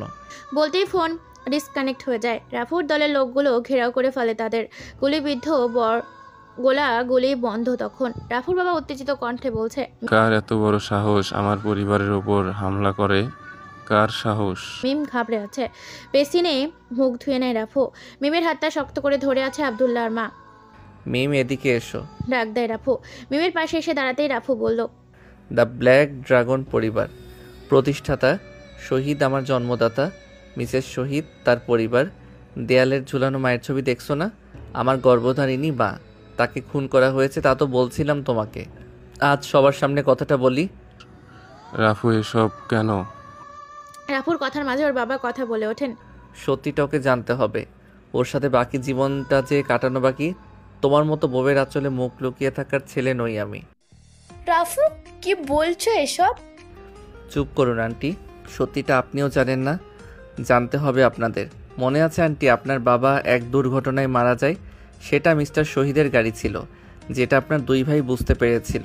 তারা হামলা করে মিস্টার শহীদের উপরে। দুর্ভাগ্যবশত তার সাথে আমার মাও ছিল। তার কিছু হয়নি। মায়ের দেহ দুখণ্ড হয়ে পড়েছিল রাস্তায়, কেউ এগিয়ে আসেনি। গাড়িতে বসে এসব ঘটনা নিজ চোখে দেখেছি। বয়স তখন মাত্র 9 ছিল, কিছু করতে পারিনি। আমার কাছে যে তলোয়ার দুটো দেখেন, এ দুটো দিয়েই আমি আপনার ভাইদের হত্যা করে মা হত্যার প্রতিশোধ নিয়েছি। তলোয়ার দুটো আপনাদের কাছেই রাখুন, আপনাদের আমানত। আজ মিমের সামনে এসব বলছি কেন জানেন? মিমের সত্যিটা জানা দরকার। দ্বিতীয়বার এ নরকে আসার নাম যেন মুখে না আসে, তার জন্য আমি এ জগতের বাহিরে চলে আসছি। শুধু মিমের জন্য এই বাসায় এসেছি। আল্লাহ হাফেজ। চলো মিম। মিমের হাতটা শক্ত করে ধরে রাফু। চোখ খোলা রেখে কালো কাপড়ে বেঁধে দেয় মুখ। বাইরে শকুনেরা চেয়ে আছে কে বের হয় তা দেখার জন্য। যে বাইরে এসেছিল তাতেই চলে গেছে রাফু। লন্ডভন্ড হয়ে আছে চারিদিকে। রাত তখন 2টো। মিমের চোখে আতঙ্ক। সারাদিনে কি দেখেছে তা ভুলতে পারছে না। রাফুর সাথে কথা বলতেও বুক কাঁপছে ওর। মিমের হাতে হাত রাখে রাফু। শান্ত কণ্ঠে বলল, আমি অন্ধকার থেকে বেরিয়ে আসছি মিম। আমি সেই জগতে ফিরতে চাইনি। তুমি বরং নিজ ইচ্ছেতেই গেছো এমন জায়গায় যেখানে নরকের চাইতে কষ্টের মৃত্যু সবসময় হাতের মুঠোয় থাকে। তুমি নিজ চোখে দেখেছো, সব কিছু ছেড়ে চলে এসেছি আমি। আমার শুধু তুমি চাই। আজ চলে যাব অনেক দূরে, তুমি আর আমি থাকবে না, কেউ আমাদের চিনবে না, এমন জায়গায় চলে যাব। তবুও আমি একটা তুমি চাই। মিম কিছু বলছে না। রাফুর চোখে পানি ঝরছে। মিম বসা থেকে উঠে নিজের লাগেজ গোছানো শুরু করে। চোখ মুছে মিম বলল, কি হলো? তোমার কিছু লাগবে না? গুছিয়ে নাও। রাফুর মুখে স্বস্তির নিঃশ্বাস। মিম আবার বলল, তুমি হাসতেও পারো, আমি তো আজ দেখলাম। রাফু কিছু বলল না। নগদ টাকা আর কিছু জামা কাপড় গুছিয়ে রওনা হলো তাদের অজানা গন্তব্যে। বাসা থেকে মিমের গাড়ি নিয়ে বের হয় তারা। বাসার বাইরেই শকুনের মতো নজর পেতে রেখেছিল রিফাত, আশিক। রাফুর গাড়ি বের হতেই আশিক ফোন করে আবদুল্লার কাছে, বস, রাফু বের হয়ে গেছে। টেবিলের ওপর জোরে আঘাত করে আবদুল্লাহ বলল, এবার যাবি কোথায় রাপু? দিনে তো বেঁচে গেলি, নিজ বাড়িতে হামলা করেও তোকে মারতে পারিনি। এখন বাইরে বসে তোর জীবন শেষ করতেই হবে। এক জঙ্গলে শিকারী একজন থাকেন, দ্বিতীয় জনের মৃত্যু। যে শিকারি করতে পারে সেই রাজা হয়। হা হা হা। বস, আমরা কি পিছু নেব? হ্যাঁ, পিছু নে, দেখ কোথায় যায় ওরা। ওকে বস, আপনাকে আপডেট দিচ্ছি পরে। গাড়ি চলছে অজানা গন্তব্যে। কোথায় যাবে দুজন কেউই জানে না। শহর থেকে বেরিয়ে আসতেই মিম বলল, এই শোনো না, হ্যাঁ বলো। আমাদের বিয়ের আজ দ্বিতীয় দিন, কিন্তু আজকেই আমরা পালিয়ে যাচ্ছি। আমাদের ভালোবাসার রোজ বাসরাত হবে, নতুন করে নতুনভাবে রোজ বিয়ে হবে আমাদের। নতুন সকালে তোমাকে নতুন করে নিব, একটু কষ্ট করো প্লিজ। আমি আইসক্রিম খাবো। এটা বাসা নাকি? এখন আইসক্রিম পাবো কোথায়? এই যে দেখো রাস্তার পাশে কত দোকান, একটা থেকে নিয়ে দাও। ঠান্ডা লাগবে তো তোমার? আমার ঠান্ডা লাগলে তোমাকে জড়িয়ে রাখবো, তুমি গরম হলে আমার ঠান্ডা চলে যাবে। তুমি বাচ্চাদের মতো করো কেন? এই দেখো, আমার সব দাঁত উঠে গেছে, এখন বাচ্চা নই আমি। পাগলি একটা। বলে রাস্তার সাইডে গাড়ি থামিয়ে মিমের জন্য একটা আইসক্রিম নিয়ে আসে। মিমের হাতে আইসক্রিম দিতেই মিম রাফুর হাত ধরে এক টানে ওর উপর নিয়ে আসে। রাফুর অর্ধেক গাড়ির ভেতর আর অর্ধেক মিমের ওপর। নিঃশ্বাসে নিঃশ্বাস মিলছে দুজনার। মিম বলে ওঠে, চলো হানিমুনে যাই, কক্সবাজার, তুমি আমি আর সমুদ্র। মিমের ঠোঁটে রাফুর ঠোঁট ভিজিয়ে বলল রাফু, হয়েছে, গান চালান। রাতের কিছুটা সময় কুমিল্লার এক হোটেলের সামনে গাড়ি থামিয়ে খাওয়া দাওয়া করে গাড়ির মধ্যেই ঘুমিয়ে আছে ওরা। রাফুর কাঁধে মাথা রেখে নিশ্চিন্তে ঘুমিয়ে থাকে তারা। সকালে আবার রওনা হয় কক্সবাজার উদ্দেশ্যে। সন্ধ্যা তখন। কক্সবাজার পৌঁছে হোটেল রুম বুক করে ফ্রেশ হয়ে নেয় দুজন। রিফাত আশিক ওদের পিছু নিয়ে পৌঁছে যায় কক্সবাজার। আবদুল্লাহ ফোন করে জানিয়ে দেয় ওরা কক্সবাজারে আছে। আবদুল্লাহ আর দেরি করে না, রাতের ফ্লাইট ধরে চলে যায় কক্সবাজার। সমুদ্রে তীরের লোকজন কমেছে ধীরে ধীরে। মিমা রাফু হাঁটছে সমুদ্রের ঢেউয়ের শব্দে, তাদের মুগ্ধ করছে। তীব্র বাতাসে চুলগুলো এলোমেলো হচ্ছে মিমের। পাশের টুরিস্টদের বসার জন্য বেঞ্চ রাখা, ঘন্টা হিসেবে ভাড়া নেয় তারা। রাফু বসেছে, মিম দাঁড়িয়ে আছে। বাতাসে নিজেকে হারাচ্ছে। আসক্ত হচ্ছে রাফু। মিমের আসক্ত। কোমর ধরে বসিয়ে ফেলে রাফুর কোলে। ঘাড়ের ওপর গরম নিঃশ্বাস ফেলে কানের কাছে মুখ নিয়ে বলে রাফু, চলেন মহারানী। জি না, আমি এখানেই ভালো আছি, রুমে গেলে। থমকে গেছে মিম। রাফুর হাত ছুটতে চলছে, পারছে না। চুলের ঘ্রাণে ঢুক দিচ্ছে রাফু মিমের গভীরে। তীব্র বাতাস, সাগরের অদৃশ্য শব্দ, নেশাক্ত রাফু। মিমের ভালোই লাগছে সব মিলিয়ে। দূর থেকে তাদের দেখছে রিফাত। শরীরে তার প্রতিটি রগ বুদবুদ করছে, ফুটছে। হাতে ছুরিটা শক্ত করে ধরে আছে। আশিক মন চাচ্ছে ওকে এখনই শেষ করে ফেলি। ভাই শান্ত হন, আবদুল্লাহ ভাই আসুক, তারপর না হয় খুনটা আপনি করলেন, দোষটা আবদুল্লাহর উপর চাপিয়ে দেবেন। হ্যাঁ এটা ঠিক, সাপও মরল লাঠিও ভাঙলো না। এটা ভেবেই ফিরে গেছে রিফাত আর আশিক। মিমকে কাছে টেনে নিয়েছে রাফু। নিস্তব্ধ সমুদ্রের তীরে কেউ নেই ওদের বিরক্ত করার জন্য। দুই একজন জোড়া লাভ বার্ডস। রাফুর মতোই তারা লাইফ লাইনকে জড়িয়ে হাঁটছে। হঠাৎ রুমে গেলে এই আমি ভিজবো, হঠাৎ করে বলে ওঠে মিম। রাফুর তো চোখ লাল হয়ে যাচ্ছে মেয়েটার পাগলামি দেখে। কি বলছো আবার বলো তো? রাফুর কথা শুনে মিম একটু থমকে যায়। এত রাতে যতই পাগলামি করুক না কেন, মিমকে সমুদ্রে ভিজতে দিবে না রাফু। না মানে পা ভেজাবো সমুদ্রের ঢেউয়ে। না, ভেজাতে হবে না প্লিজ। বলেই মেয়েটার হাত দুটো রাফুর দিকে বাড়িয়ে দেয়। চোখ টলমল করছে। রাফু না করলে কেড়িয়ে দিবে মেয়েটা, তেমন ভাব করে আছে মিম। মিমের গালে একটা টান দিয়ে বলল রাফু, পাগলি একটা। বেঞ্চ থেকে উঠতেই বেঞ্চের ভাড়া দিয়েতে চলে আসে একজন। রাফু তাদের পাওনা মিটিয়ে জলের কাছে চলে আসে। ভেজা বালুতে পা রাখতেই লাফিয়ে ওঠে মিম। বাচ্চা মেয়েদের মতো ছোট ছোট লাফ দিচ্ছে সে। ছোট ছোট কাকড়া দেখে আতঙ্কে চিৎকার দিয়ে রাফুর কোলে চড়ে বসে। পাগল মেয়েটা বুঝিয়ে তাদের নিচে নামায় রাফু। ঢেউয়ের শব্দে বৃদ্ধি পাচ্ছে। পানি এসে শুয়ে যাচ্ছে মিমের শরীর। হিংসে হচ্ছিল রাফুর। মিমকে ছুঁয়ে যাক নিস্তব্ধ রাতে, তা শুধু রাফুই। অন্য কিছু স্পর্শে শিহরণ জাগুক তার দেহে, তা কখনো মেনে নিতে পারবে না রাফু। মেয়েটা লাফাতে লাফাতে অনেকটাই দূরে চলে যায়। রাফু ওর পিছু পিছু আসছে। চাঁদের আলোয় সবকিছু যেন স্পষ্ট, সন্ধ্যা নামার মতো। হে সুন্দরী, উপস কি ফিগার মাইরি, চল রুম বুক করা আছে। কথাগুলো বলছে আর মিমের চারপাশে ঘুরপাক করছে কয়েকটা ছেলে। মিম চারিদিকে তাকাচ্ছে দিশেহারা মিম। তাদের মধ্যে একটা ছেলে বলে উঠল, মামা ধর, এখানে আমাদের কেউ কিছু করতে পারবে না।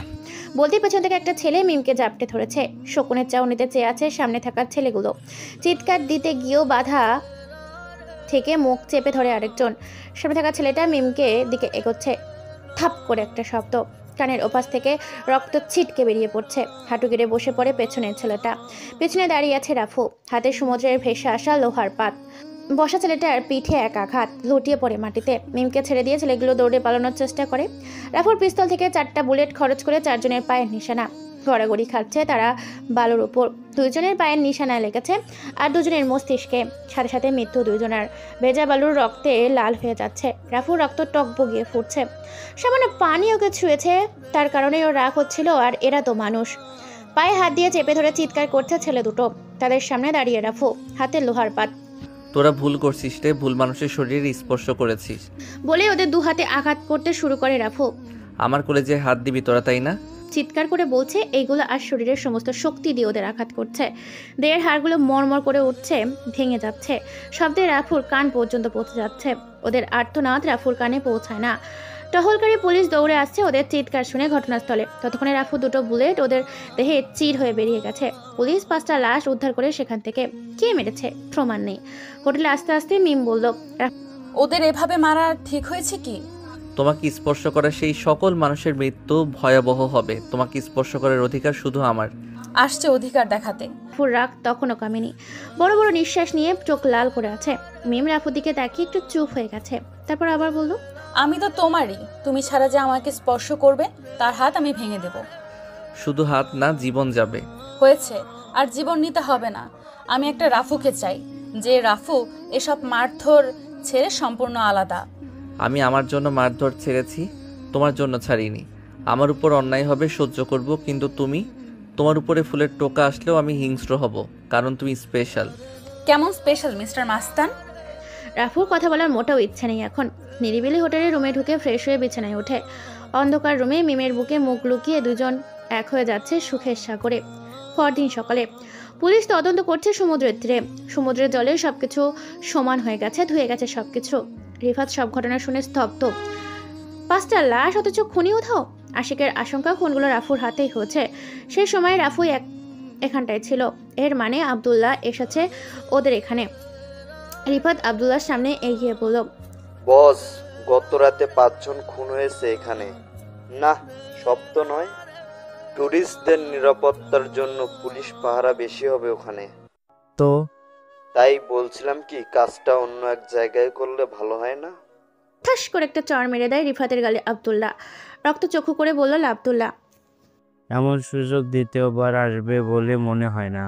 শহরে বসে রাফুর শরীরে চুল পরিমাণ আঘাত করা সম্ভব না। তাই যা করতে হবে এখানেই। পুলিশ আমি দেখে নিব। রিফাত আর কিছু বলল না। নিজের শরীরের রাগ কন্ট্রোল করে রেখেছে শুধু। সময়ের অপেক্ষা। সারাদিন রাফু আর মিম সমুদ্রের তীরে ঘুরে বেড়াচ্ছে। নোনা জলে শরীর ভেজাচ্ছে। ঝিনুক কুড়োয় মিম রাফু ফ্রেমে বন্দি করে সময় হলো। রাত তখন 10টা। ওরা 2 জন সমুদ্রের তীরে ডাবির পানি খেতে খেতে হাঁটছিল। হঠাৎ সব পুলিশ চলে যাচ্ছে সেখান থেকে। রাফু খেয়াল করেনি সেটা। হাঁটছে তারা। কল্পনা করছে তাদের ভবিতব্য নিয়ে। গত রাতেও তারা তাদের বাচ্চার নাম নিয়ে ঝগড়া বেঁধেছে। ঝগড়া শেষ হয়েছিল এটা বলে, যদি ছেলে হয় তাহলে নাম রাফু ডাকবে, আর মেয়ে আসলে তার নাম মীরা হবে। 2 জনের মতামত এক। জড়িয়ে ধরে আবারও ঘুম দিয়েছে। আজ 2 জন হাঁটছে সমুদ্রের তীরে। আকাশে মেঘ জমেছে। একটু হলেই কেটে দিবে আকাশ। মিম আকাশের কান্নাকে বৃষ্টি ভেবে উপভোগ করে। রাফুও করে। মিমের পাশে দাঁড়িয়ে আব্দুল্লাহ আশিক ও রিফাতকে মুখ কালো কাপড়ে বেঁধে নিতে বলে।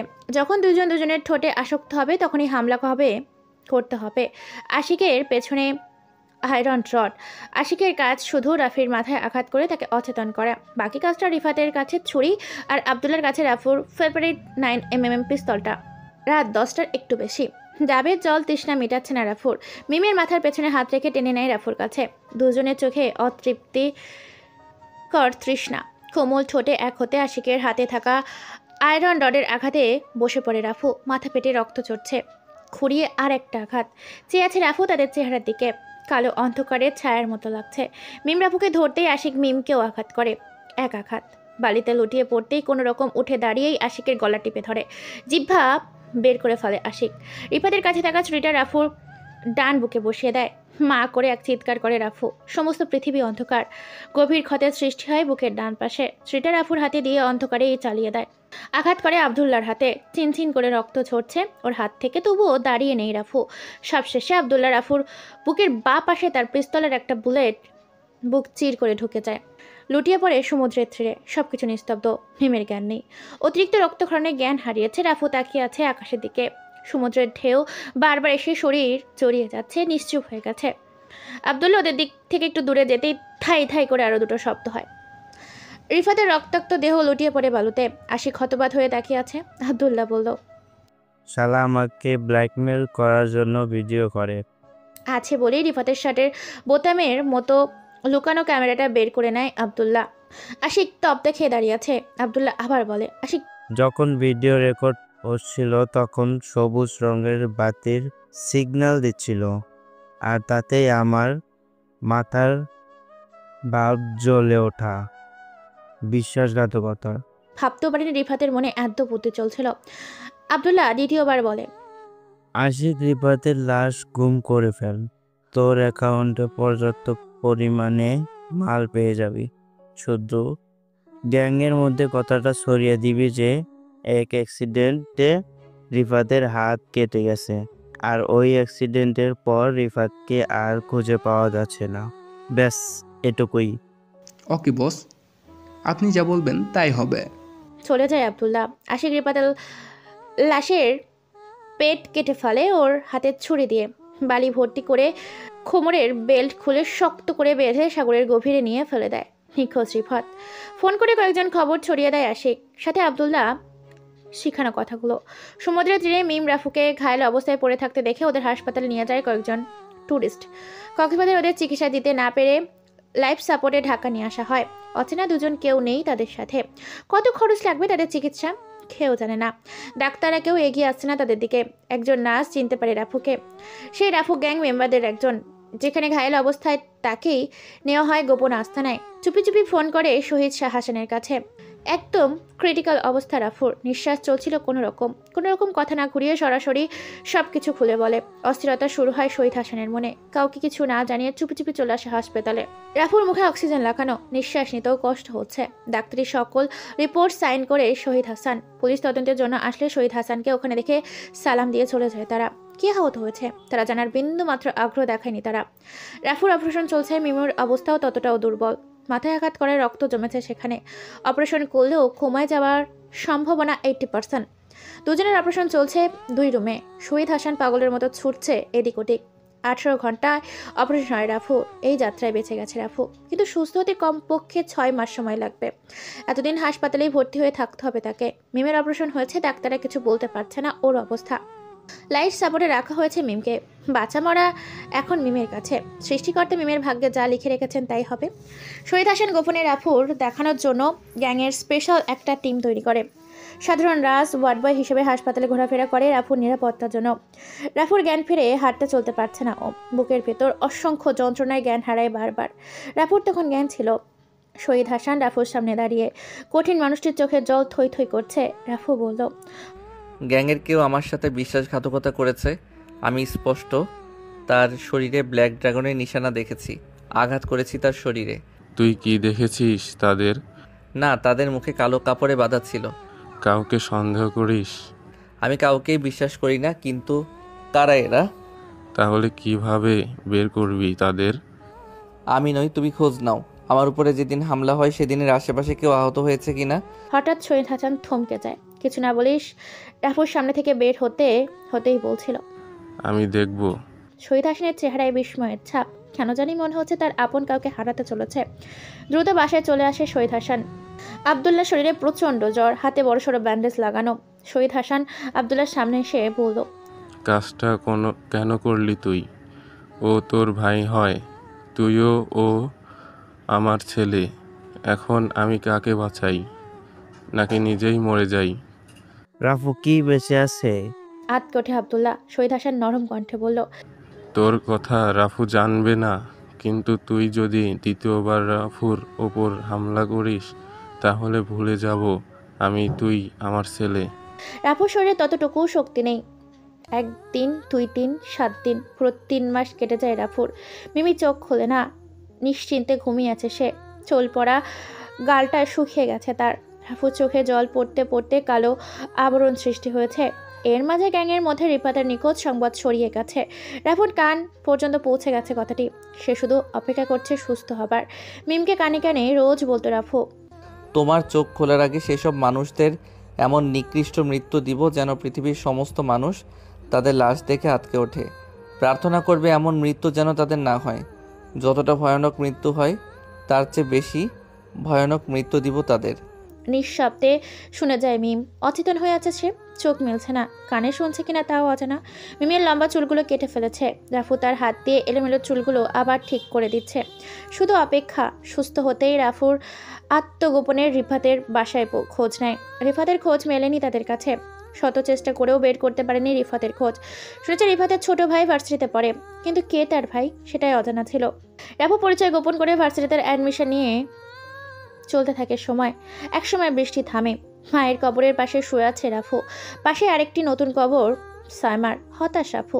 কিভাবে তাদের বের করবে সেটাই ভাবনার বিষয়। হঠাৎ রাফুর মোবাইল একটা ফোন আসে, সিম কোম্পানির অফিসিয়াল নাম্বার থেকে। চমকে ওঠে রাফু। বাসায় এসে জামাকাপড় চেঞ্জ করে চলে যায় সিম কোম্পানির অফিসে। রিফা যে সিম ব্যবহার করতে সেই অফিসে একজন কর্মকর্তার কাছে এসে কিছু টাকা রাখে টেবিলের ওপর আর বলে, স্যার, আমার একটা সিমের মালিকের খোঁজ করতে হবে, যদি সাহায্য করতেন। সেই কর্মকর্তা নরম কণ্ঠে জবাব দিল, দুঃখিত স্যার, আমরা গ্রাহকের নিজস্ব তথ্য প্রকাশ করতে পারিনি। অনুগ্রহ করে একটু দেখেন, খুব জরুরি ছিল। রাফুর কণ্ঠে কর্মকর্তা আরও জবাব দিল, সরি স্যার। বলতে রাফু সেই কর্মকর্তার চেয়ারে লাথি মারে। ছিটকে পড়ে যায় চেয়ার থেকে সে। ঘাড়ে হাত রেখে একটু বাকিয়ে বলতে থাকে রাফু, শালা, তোর কানে কি কথা যায় না? ভদ্রভাবে বলছি, শুনছিস না? দাঁড়া, সোজা হয়ে দাঁড়িয়ে টেবিলে আস। অফিসের সকলে রাফুর দিকে তাকিয়ে আছে। একজন পুলিশকে ফোন করছে। আর রাফুর পিছনে গুজে রাখা পিস্তলটা টেবিলের উপর রাখতে রাখতে থরথর করে কাঁপতে শুরু করেছে সেখানকার কর্মকর্তারা। রাফু আবার বলে, আমার কাজ করে দিবি নাকি জীবন থেকে হাত ধুয়ে ফেলবি? সরি স্যার, আমরা দেখছি। অথচ কর্মকর্তারা চেয়ার টেনে রাফুর সামনে এনে বলল, বসেন স্যার, আমরা কাজটা করে দিচ্ছি।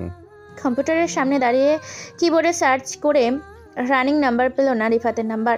কর্মকর্তা বলল, স্যার, এই নাম্বার এখন আর চলছে না। বন্ধ হয়েছে কতদিন হলো? ওয়েট স্যার, দেখছি। বলে এই কর্মকর্তা আবারও মনোযোগ দেয় কাজে। কিছুক্ষণ পর বলল সে, স্যার, এটা 2 বছর আগে বন্ধ হয়েছে। লোকেশন কোথায়? রাফু কথা শেষ না হতেই পুলিশের দুটো গাড়ি এসে অফিসের চারপাশে ঘেরাও করে। সাব ইন্সপেক্টর হুমায়ুর কবির অফিসের ভেতর ঢুকে। সামনেই রাফু, টেবিলের উপর পিস্তল রাখা, মুখে ঘোরানো অন্যদিকে। রাফির মাথায় হুমায়ুর কবির পিস্তলের নলটা মাথায় ঠেকিয়ে বলল, আমার এলাকায় মাস্তানি চলবে না। মাথা না ঘুরিয়ে রাফু বলল, আমার সামনে পুলিশের আইন চলবে না। পেছনে ঝুলানো রাফুর বারবি চুলগুলো মুঠ করে ধরে হুমায়ুর কবির। জোরে জোরে বলে, দেখি তোর কোন বাপ এসে তোকে ছাড়িয়ে নেই। হা হা হা। রাফু হাসতে হাসতে হুমায়ুর কবিরের সামনে এসে দাঁড়ায়। চোখ বড় বড় করে তাকিয়ে থাকে রাফুর দিকে। হুমায়ুর কবির ব্ল্যাক ড্রাগনের কাডার। তাকে নিয়ন্ত্রণ করতো রাফু। রাফুর মৃত্যুর সংবাদ তাদের সবার কাছেই পৌঁছে গেছিল। কেউ বিশ্বাস করেছিল, কেউ করেনি। জীবিত রাফুকে সামনাসামনি দেখে আটকে ওঠে হুমায়ুর কবির। চুল ছেড়ে দিয়ে বলে উঠল, রাফু ভাই। সাথে সাথে দাঁড়িয়ে যায় অফিসের সকল কর্মকর্তা। কেউ রাফিকে নিজের চোখে দেখেনি, ওর তাণ্ডবের কথা শুনেছে। চোখের ইশারায় হুমায়ুর স্যারকে বলে চলে যেতে। মুহূর্তে সবকিছু খালি করে চলে গেছেন তারা। রাফু পিস্তলটা এখনো টেবিলের ওপর। কর্মকর্তা বলল, স্যার, কক্সবাজার এই নম্বরটি শেষবারের মতো বন্ধ হয়েছে। তবে বন্ধ হওয়ার 2 ঘন্টা আগে একটা নম্বরে ফোন করেছিল সে। কার নাম্বার ছিল? জি স্যার, আশিক নামে রেজিস্ট্রেশন করা আছে আমাদের ফাইলে। তার ছবি, অ্যাড্রেস? বুঝছি স্যার। বলেই সেই কর্মকর্তা রাফুর হাতে একটা প্রিন্ট কপি বের করে দেয়। আশিকের ছবি আর ন্যাশনাল কার্ডের যে অ্যাড্রেস সেটা। পিস্তলটা নিয়ে রাফু বের হয়ে যায় সেখান থেকে। আশিকের ছবি কাগজ থেকে মোবাইলে তুলে নেয় রাফু। রিয়াজের কাছে সেন্ড করে সেটা। রিয়াজ রিপ্লাই করে, এটা তো আশিক বস। ওকে আমার দরকার। কিন্তু বস, আশিক তো আজ দেশ ছেড়ে যাচ্ছে। কি? কখন? কোন দেশে যাচ্ছে? মালয়েশিয়া যাচ্ছে আজ সন্ধ্যার ফ্লাইটে। আশিক এখন কোথায়? গুলশানের 13 নম্বর সেক্টরে আছে বস। ওকে। বলেই ফোন রাখে রাফু। রিয়াজ ব্ল্যাক ড্রাগনের চতুর্থ কন্ট্রোলার, 1000 ক্যাডেট ওর আয়ত্তে কাজ করে। আবদুল্লাহ আর রাফু ব্ল্যাক ড্রাগনের চিফ কন্ট্রোলার। রিয়াজের মতো 7 জন কন্ট্রোলার আছে ব্ল্যাক ড্রাগনের, মোট 7000 ক্যাডেট। সেখানে দুর্গ মুহূর্তের গুড়িয়ে দিতে পারে ড্রাগন, কিন্তু যখন পেছন থেকে হামলা হয় তখন এই 7000 অসহায় হয়ে পড়ে 100 জনের কাছে।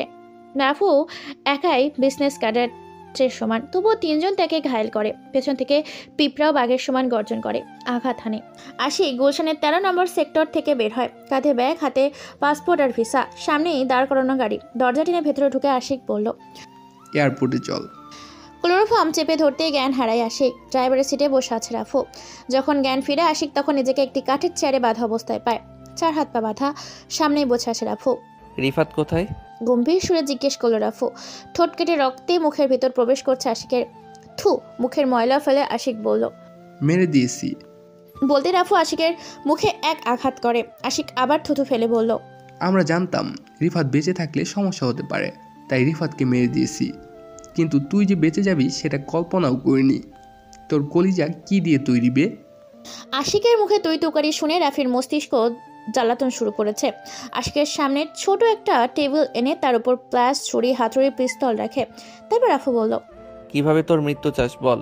আশিক হাসে, অট্ট হাসি, চিৎকার করে বলে, আমি জানি রাফু, তুই আমাকে এমনি এমনি মৃত্যু দিবি না, তাই তোর কাছে সহজভাবে মরতে চাওয়ার ভিক্ষা করার মতো ছেলে আমি নই। বাহ বাহ বলে হাতের তালি বাজায় রাফু। ছেলেরা সাহসের প্রশংসা না করে পারছে না রাফু।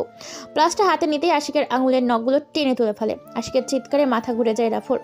বন্ধ রূপের দেওয়ালে ওর চিৎকার ধাক্কা খেয়ে বারবার কানে এসে লাগে। কাঁচা নখগুলো টেবিলের ওপর তুলে রাখে। আশিকের চোখে রক্ত জমেছে। রাফু বলল, রিফাত কোথায়? মেরে দিয়েছি, পেট কেটে ওর লাশ সমুদ্রে গভীর জলে ফেলে দিয়েছি। বলেই থুতু ফেলে আশিক।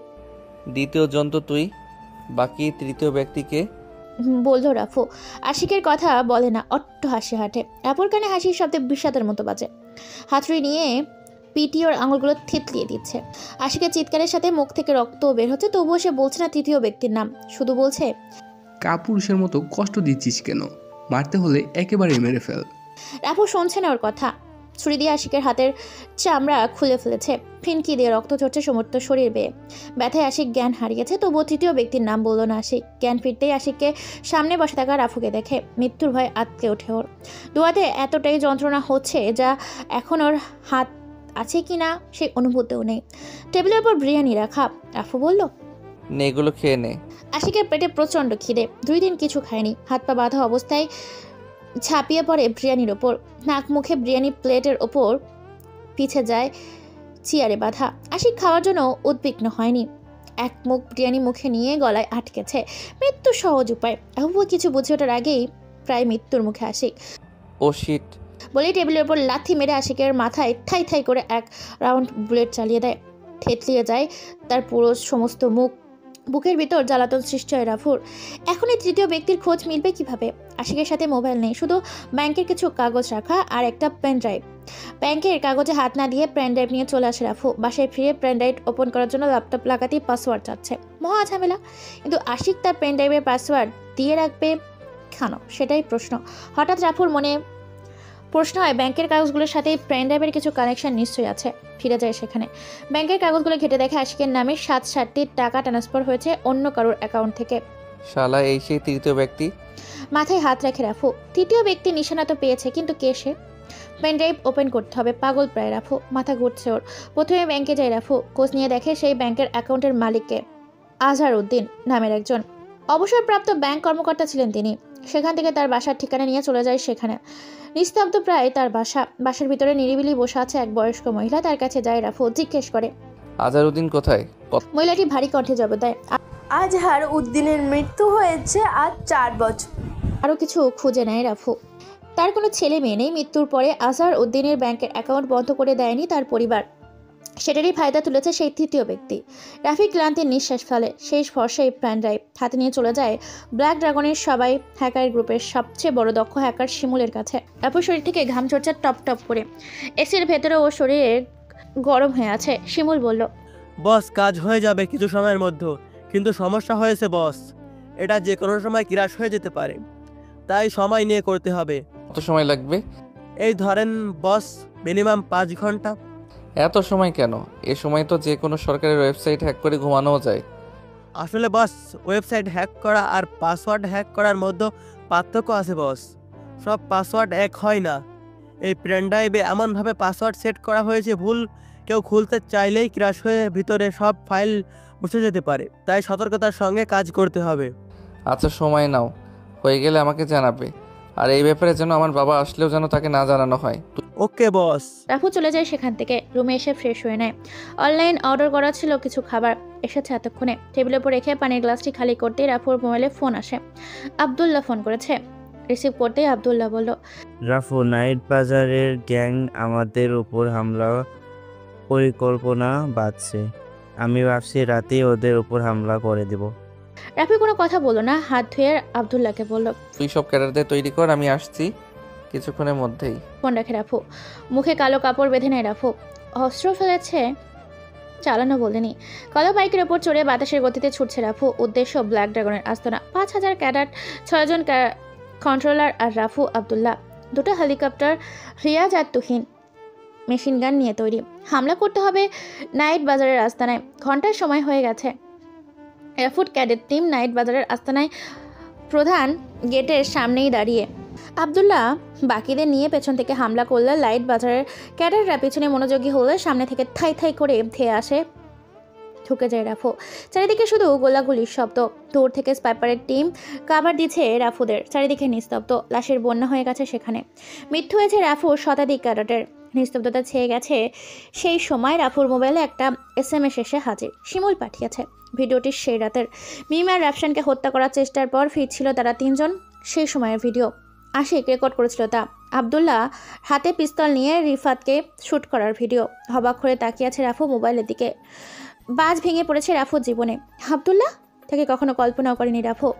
সামনে দাঁড়িয়ে আছে আব্দুল্লাহ, কয়েক কদম দূরে, হাতে MRK 14 নিয়ে আবিরের দিকে এগোচ্ছে। রাফু আব্দুল্লাহর দিকে তাকাতে তাকাতে আবিরের আস্তানায় ঢুকে যায়। আবির শুধু একাই বেঁচে আছে সেখানে। আব্দুল্লাহ বলতে লাগলো, কে রে আবির, তোর সুসো ক্যাডারগুলো তো মিশে গেছে মাটিতে। এমন শক্তি দিয়ে আমাদের উপর হামলা করবি ভেবেছিস? হা হা হা হা। হেসে রাফুর কান বরাবর আঘাত করে আব্দুল্লাহ। তপ্তা খেয়ে শুয়ে পড়ে রাফু। আবির আর আব্দুল্লাহ রাফুকে একটি চেয়ারে বেঁধে ফেলে। আব্দুল্লাহ চাচ্ছিল রাফুর মনোযোগ ঘোরানো, তাই কথাগুলো বলেই রাফুকে আঘাত করে। সেখানে দাঁড়িয়ে আছে আব্দুল্লাহ, নিজের মাথায় চড় দিতে দিতে বলতে থাকে, শালা তোর কপাল ভালো, কি জিনিস মাইরি তুই? আমার বাবাকেও মারলি তুই 14 বছর বয়সে। তোর বাবা তো আমার আপন বাবা না রে রাখো। তুই যাদের তোর মায়ের হত্যার জন্য মেরেছিস, সেখানেই আমার বাবা ছিল একজন। তোর বাবা করুণা হিসেবেই আমার মাকে বিয়ে করেছিল। আমি বলিনি রাফু? তোর সেদিন বাসায় এসে সত্যি বলার পরে তোকে মেরে ফেলার ক্ষোভ জন্মায়। পারিনি তোকে সামনাসামনি মারতে। কক্সবাজারে যে সেদিন আমি তোর উপর হামলা করি, বেঁচে গেছিস। শালা আশিকও ধোঁকাবাজি করলো। সিয়ামকে যেদিন মেরেছে সেদিনই তোকে মারার জন্য ওকে পাঠিয়েছিলাম, তাতেও কাজ হয়নি। ব্ল্যাকমেল করা শুরু করে দেয় সেও। এই যে আবিরকে দেখছিস, নাইট বাজার নামক গ্যাং, এটা সৃষ্টিকারীও আমি। শুধু তোকে মারার জন্য। শহীদ তোর বাবা বলেছিল, আমি তোকে যদি মেরে ফেলি তাহলে সে আমাকে মেরে ফেলবে আর তার সমস্ত সম্পত্তি দান করে যাবে। তখনই সৃষ্টি করি নাইট বাজারকে। আজ তুই মরবি। নাম হবে আবিরের। খুন হয়েছিস আবিরের হাতে। ভালো থাকিস ভাই। রাফু কথাগুলো শুনছে চেয়ারে বসে। কানের পাশ দিয়ে ফিনকি দিয়ে রক্ত ঝরছে। হাতের মোবাইলটা মাটিতে পড়ে গেছে রাফুর। ডিসকানেক্ট হয়েছে শহীদ হাসানের ফোন কল। শহীদ হাসান ফোনের ওপার থেকে আব্দুল্লাহ সব কথাই শুনেছে। ছুটে আসছে আবিরের আস্তানার দিকে। আবির 2 পায়ে 2টা বুলেট আঘাত করে আব্দুল্লাহ। লুটিয়ে পড়ে মাটিতে আবির। আবিরের বুকে টাইম বোম সেট করা। হর্ন করে আব্দুল্লাহ। 10 মিনিটেই ফেটে যাবে বুম। সব কিছু মাটিতে মিশা যাবে। আব্দুল্লাহর ভয়ানক প্ল্যানিংয়ের কথা মিশা যাবে আবিরের সাথেই। আবির ছাড়া আব্দুল্লাহর আর কোনো কাজের সাক্ষী নেই। ইট পাথরের ঘেরার রুম থেকে বের হয়ে ক্যাডেটদের সামনে আসতেই পিছে বিকট এক শব্দ। ধসে পড়ে আবিরের আস্তানা। ঠিক বোমা বিস্ফোরণের আগে আবির রাফুর হাত পার বাঁধন খুলে দেয়। পেছন থেকে সরে যায় রাফু। মৃত্যু হয় আবিরের। মৃত্যুর আগে জীবনের একজনের উপকার আসতে পারলেও আবিরের আত্মা শান্তি পাবে, তাই ভেবেই মুক্ত করে দেয় রাফুকে। হাঁপাতে হাঁপাতে এসে দাঁড়ায় শহীদ। সামনে আগুন জ্বলছে, তাও তাও করে। চোখ বেয়ে জল গড়িয়ে পড়ে শহীদ হাসানের। আব্দুল্লাহ শহীদ হাসানের সামনে এসে দাঁড়িয়ে মিথ্যে চোখের জল ফেলে বলতে লাগলো, বাবা আমি রাফুকে বাঁচাতে। ধাই ধাই করে দুটো শব্দ বুলেটের আঘাতে ছেদ করেছে আব্দুল্লাহর মুখ আর বুকের এপাশ ওপাশ। শহীদ হাসান বলল, নাজায়েজ সন্তানের চরিত্র ঠিক নাজায়েজই হয়। হাসপাতালে মিমের চোখ খুলে, চোখ বেয়ে জল গড়িয়ে পড়ছে অচেনার কারণে। মুখে কথা বলতে পারে না মিম, নয়তো চিৎকার করে বলতো আমার রাফু আজ ভালো নেই। 7 বছর পর আরিফা তার কলেজ ট্রিপে কক্সবাজার আসে। সারাদিন ঘুরঘুরে সমুদ্রের নোনা জলে গা হেলিয়ে ভেসে বেড়ায় অজানা মানায়। দূরে থেকে দাঁড়িয়ে আরিফার দিকে তাকিয়ে আছে আদি, আরিফার বয়ফ্রেন্ড। সন্ধ্যা নামতেই আরিফার কোমরে হাত রেখে হেঁটে চলছিল সাগর পাড়ে। ধূসর মেঘে আকাশল উড়ে বেড়াচ্ছে, সামনে দুজন প্রেমিক প্রেমিকা দাঁড়িয়ে। ছোট ছোট আলোই ভেলা আর সাগরের ঢেউয়ের সাথে ছেড়ে দিচ্ছে। ছোট একটা বাচ্চা তা দেখে দেখে হাতে তালি দিচ্ছে। হাসছে মেয়েটা, যার মুখ তো ধরছে হাসিতে। ছোট্ট ছোট্ট পা দুটো বালুতে ভিজছে। ছেলেটার পাশে দাঁড়িয়ে থাকা মেয়েটি বলল, এই মীরা দুষ্টুমি করে না। আরিফা একটু ভালো করে তাকায় তাদের দিকে, সামনে আগায়। কাছে আসতেই চমকে ওঠে, রাফসান ভাইয়া, মিম ভাবি, তোমরা?